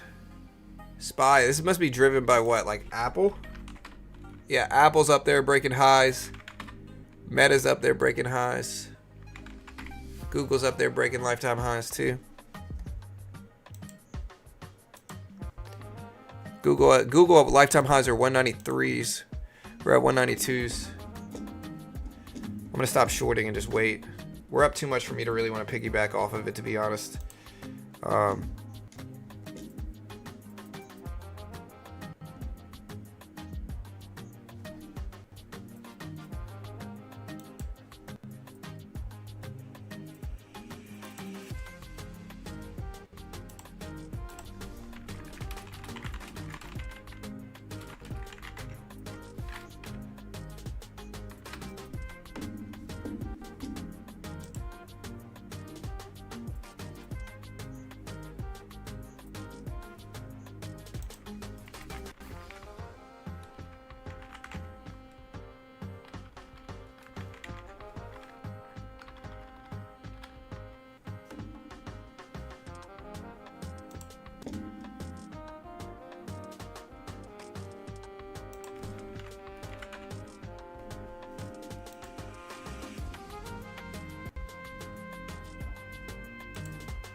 Look at this huge move, guys.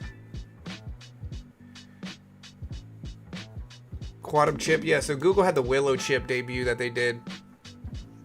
And it's getting up there. Again, I'm not shorting anything right now. Nvidia's turning. The only thing that's lagging behind the rest of the blue chips is Tesla.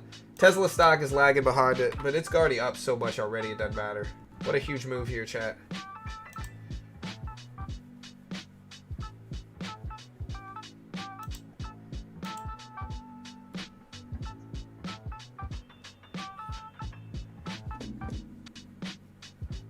Again, I gotta wait and let this settle down some first, to be honest.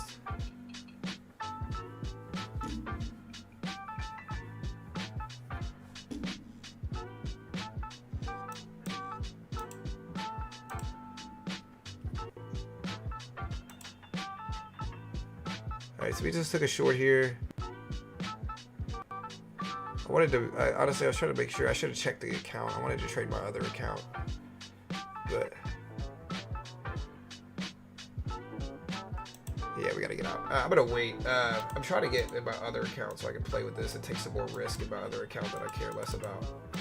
That rhymed.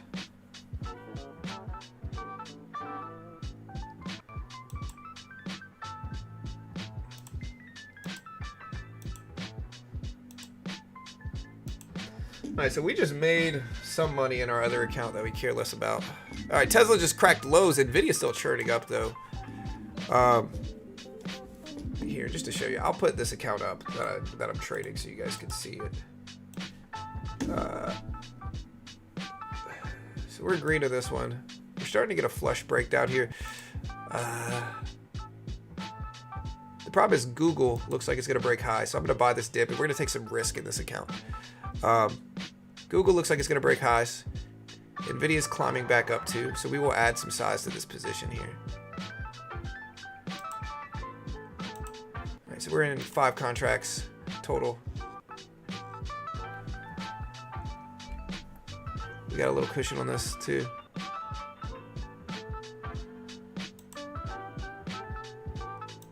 There we go. Very volatile price action here. There we go. We'll hold the rest break even. Here we go. All right, we're out. All right, kind of flat on the day. Green in some accounts, red in others.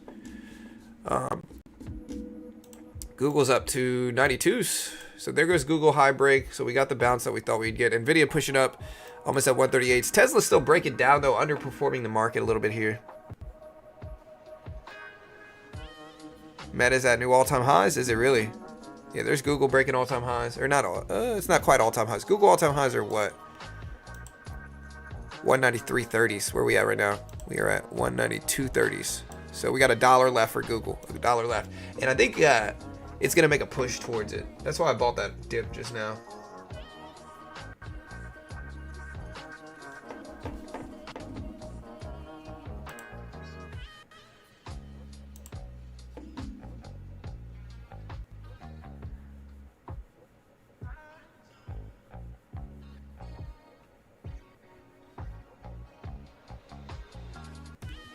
So we getting rate cuts next week? Yes. Probably. You never freaking know, but most likely yes.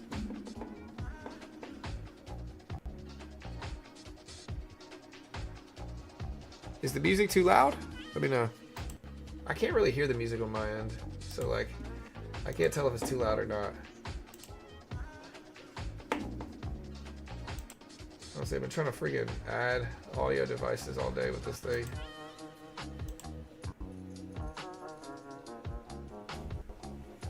My computer literally won't pick up headphones. Okay, good. All right, so we get it. Google just broke highs again. Got up to 197.70s. It's dragging the NASDAQ up. Tesla at 403s. Nvidia still bouncing here. Crazy run, to be honest.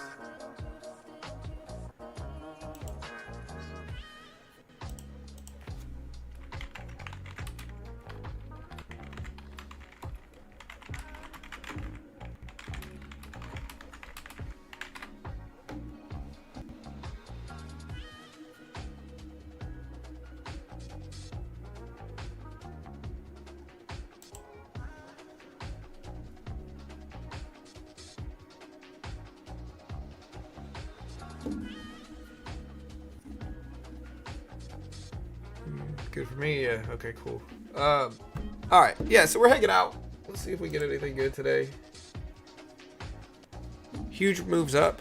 I'm waiting to see if Google breaks all-time highs. That's what I think a lot of people are waiting on. All-time highs on Google are right here. Just to put this into perspective, all-time highs on Google are right here.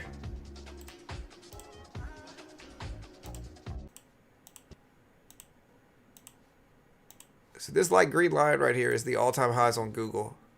It's literally right above us. Look. We're at 93.19s, almost there. We're almost to that all-time high on Google. Let's see if we break. What? No connection connected, it just said.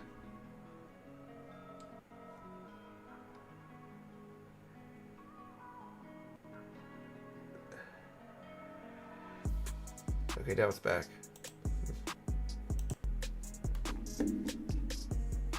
All right, so Google just broke all-time highs. Got up to 193.40s. Up there big.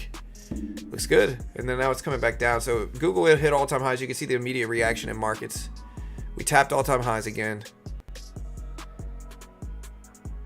Look at that big dip. Sometimes we tap all-time highs and then we just dump down. Very common. Looks like that was the case here.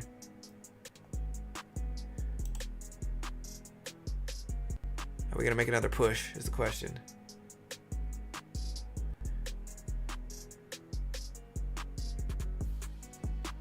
Google with a complete retracement back up to all-time highs. We'll try to buy this. Take some risk. Google's literally at all-time highs. So,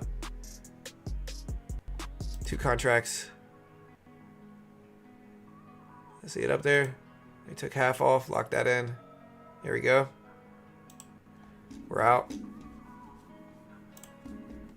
So far, so good here.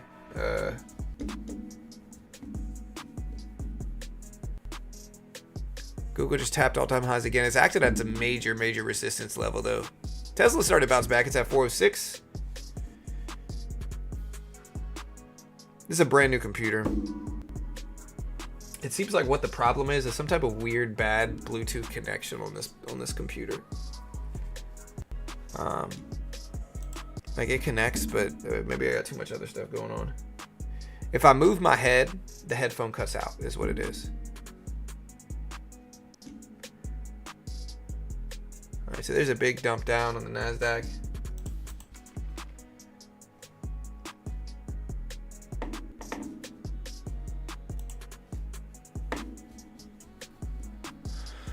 Are we gonna make another push? I don't know. We're gonna buy this dip now. 2 contracts. We'll take 3 even. Play with the risk. See if we get a larger green day. I guess we'll take 4, but that's gonna be it. I don't want to add any more to this. I'm basically trading with the profit I have on the day. All right, we're gonna take immediately a huge chunk of this trade off, just to protect and limit the losses.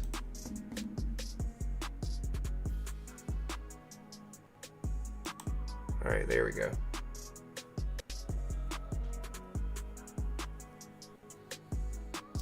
We're gonna add size back. Take that off. Take that off too. All right, so far so good. We're green on the day now on everything, like net green in all of our accounts at least.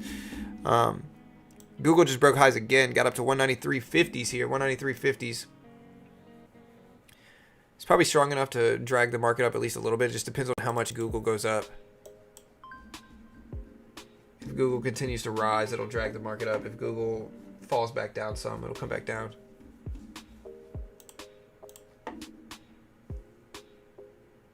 Google up to almost 194s.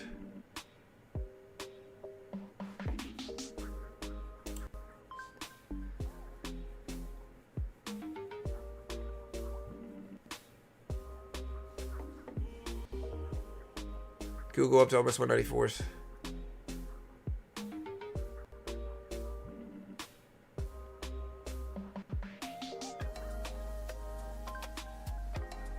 Tomorrow we have PPI inflation data coming out too.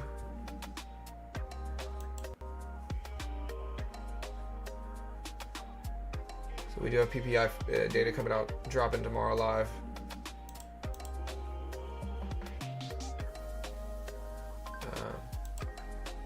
Let's see what it looks like.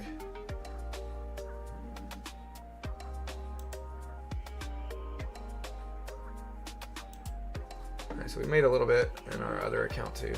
So far so good.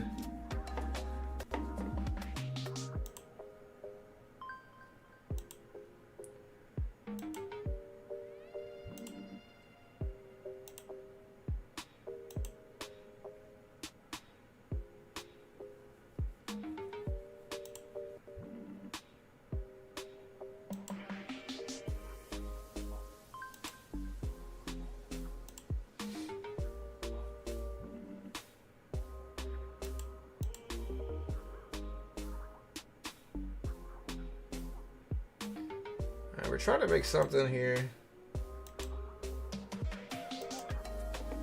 Alright, so we got ourselves back to green on the other accounts. So we are now green in both accounts today. Small green in one of them. Nicely green in the other.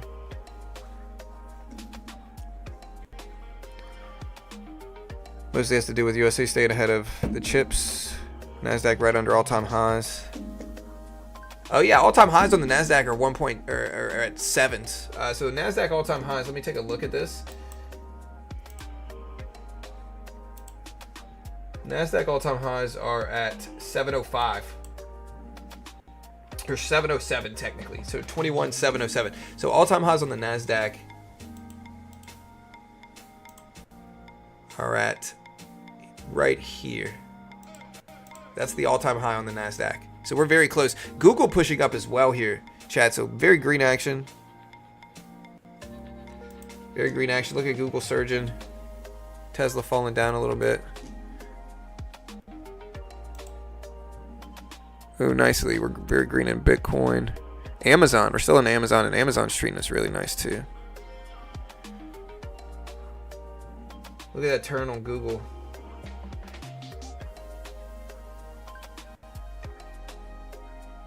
That's a big drop.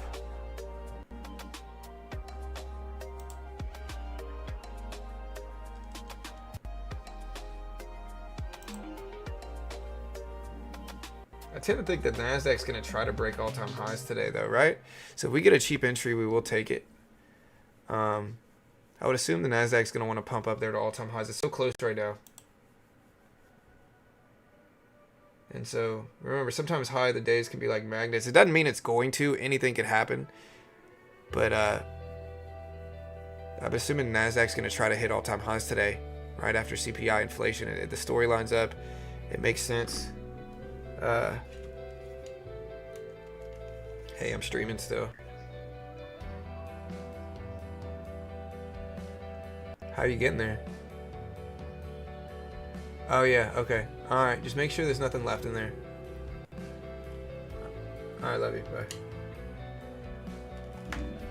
bye. Alright, see if I get a cheap little entry.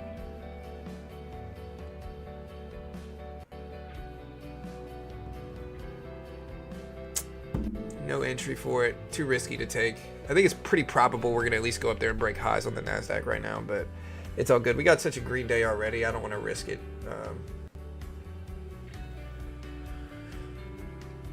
All right.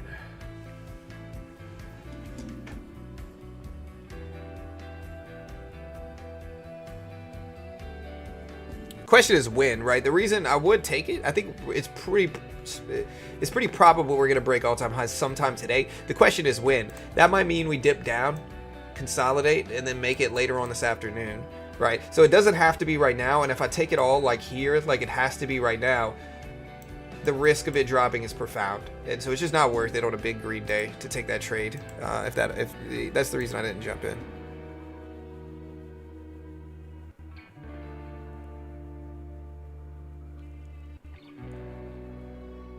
Nvidia started to turn back down too.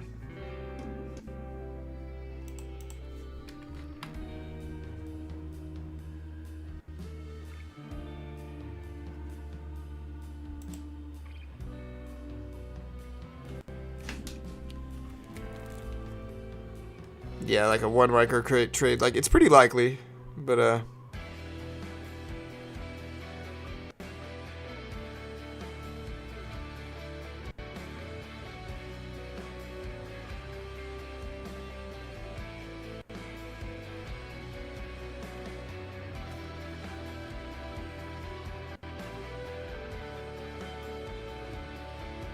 All right, Tesla heading up to 407s.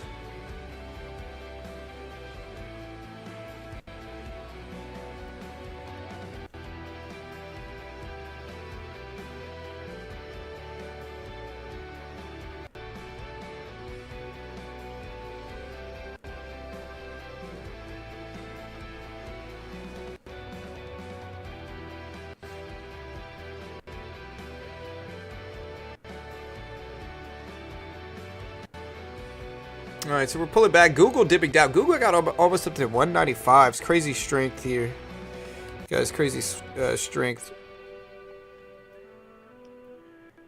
I shall bid you all a good stream. Hey, thank you, Tiny. Have a great day. Good luck. I hope you're doing well.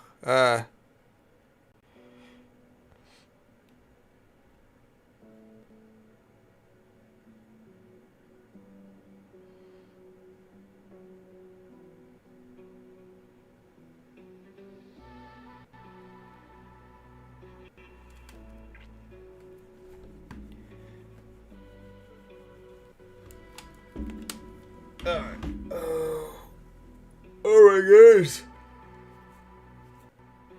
Oh, man. We are waiting here. We're trying. We're green. I don't know how long this green one is going to last.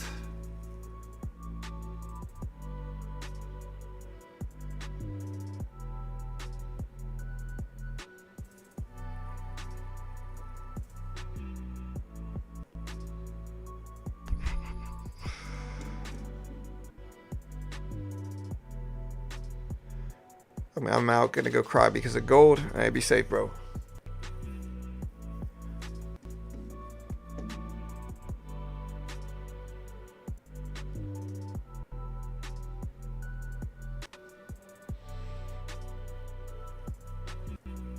All right, so look, there's the other high break test. And there's the test of the high lifetime highs for the NASDAQ.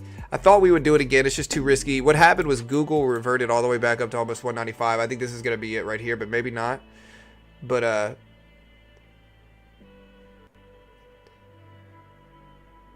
NASDAQ's getting close. Getting close. That's it right here. We just tapped all-time highs. Tapped all-time highs.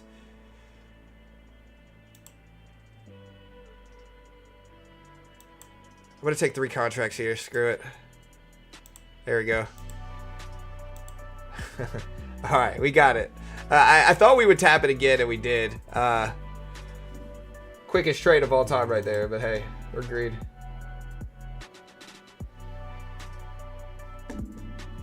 I don't think we broke all-time highs, though. It's the problem.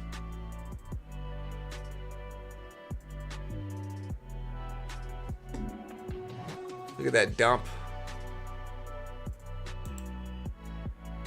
We'll buy this little dip, see if we get a push back up there to break it one more time.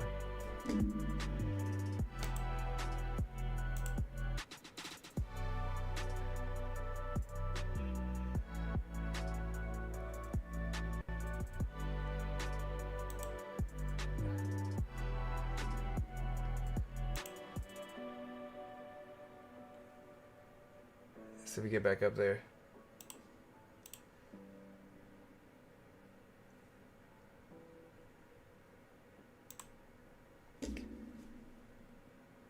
Come on. Alright, there we go. Alright, we're out. Good accuracy. I mean, listen. There's the break. So yeah, I thought we would break lifetime highs. I knew the probabilities were high. Maybe I could have taken a bigger trade, but I'm already green on both accounts on the day again. And this is like, I don't know how many green days I've had in a row now. I've got 2 funded accounts currently. One of them I haven't had a losing day ever. I think. Yeah, one of them I've never had a losing day on since I started it. And so here's one of them. And I just don't want to give it, I just don't want to give it back, you know. I'm not going to risk that. So here's one of the, I activated it on December 4th.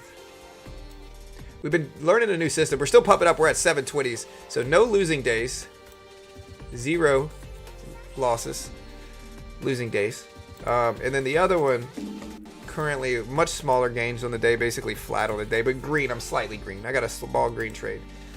And on this specific account that y'all see on the screen, I am running today 85% accuracy. So my day percentage right now is currently 85%.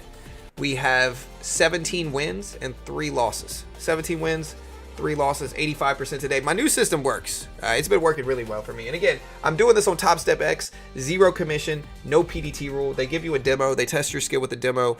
This is what I'm testing it on and learning it on. I think this is the best way to learn it and test it because my risk is limited. I'm not risking freaking 5, 10, 15, 30, whatever, thousand like a lot of new day traders do. Instead, I'm risking 49 bucks a month for the base one. I passed that test. Now I have a 50K funded account that I'm doing this on. And it feels good, man. It feels good. We're going to keep attacking the NASDAQ. You can also see, like, I look at blue chip stocks while I do it. So I'm trying to gauge Google, Tesla. Every day there's one blue chip stock that kind of leads the market. A lot of the time it's NVIDIA. Today it's Google. So if you look at Google here at the top screen, Google's leading the market today. So every day there's a new blue chip stock that leads the market that I gauge sentiment off of. I don't trade before the opening bell almost ever. I only trade 5 minutes plus after the opening bell. And with that system, we've done great. You know, on our other funded account, we've only had 1 losing day since 2 weeks ago, since last Tuesday, right? So since last Tuesday, or since last Monday, maybe. Yeah. For the last 2 weeks plus, we've only had 1 losing day. 1 losing day.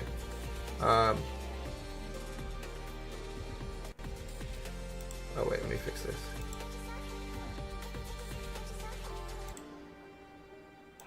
Yeah. So for the last 2 days, so here is my P&L. We made a very small amount of money today. It's almost nothing.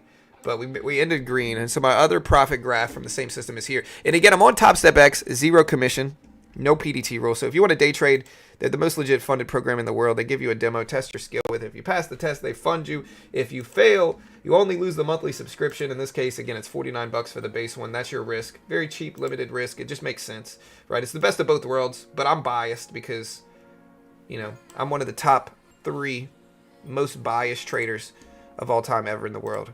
And so just remember, guys, I'm definitely biased, not an investment professional. I'm not liable if you lose money. Always make your own assessment, trade responsibly. I do trade off stream. I'm super biased. You want to confirm all this stuff with them. But remember, there's no PDT rule in futures. So you could day trade the S&P, the Dow, the NASDAQ, the Russell, gold, some currencies like the Euro stuff. You can day trade it, and there's no PDT rule. So if you want to check it out, there's the link. Great way to help support the channel. Understand all this stuff. CFTC 4.41 hypothetical or simulated performance have limitations. Guys, don't sue me. You're not going to win if you do. But anyways, markets are pumping. There's Google dipping down a little bit. Finally starting to get some red action here, but it's been a good day.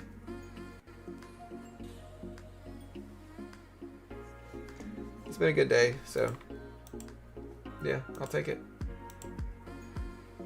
Green and everything that we've traded today so far, at least. We're green in stocks too. Like our stock portfolio is very green on the day, specifically driven by Bitcoin. Bitcoin over 100K, got up to you know, right around 100K now. So spot Bitcoin actually is right around 100K now. So we will take it. We will take it. Here's BITO, which is what we're currently in as well. So, not too shabby. But yeah, there's my trade so far. You know, pretty good day. I'll take it. Green is good. And I'm going to get out of here, guys. So listen, I love you all. You'll have a great day. We'll be back tomorrow. We got the other side of the inflationary coin. We have what's called PPI inflation data tomorrow. Be there, be square, guys. PPI inflation data tomorrow. It's the other side. So today's CPI inflation report is based around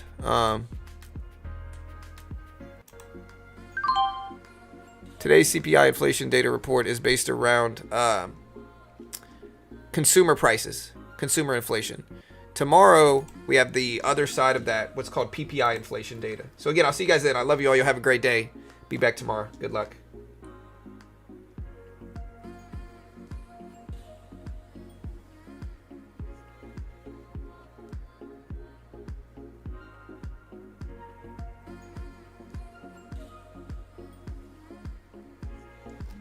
Later, chat.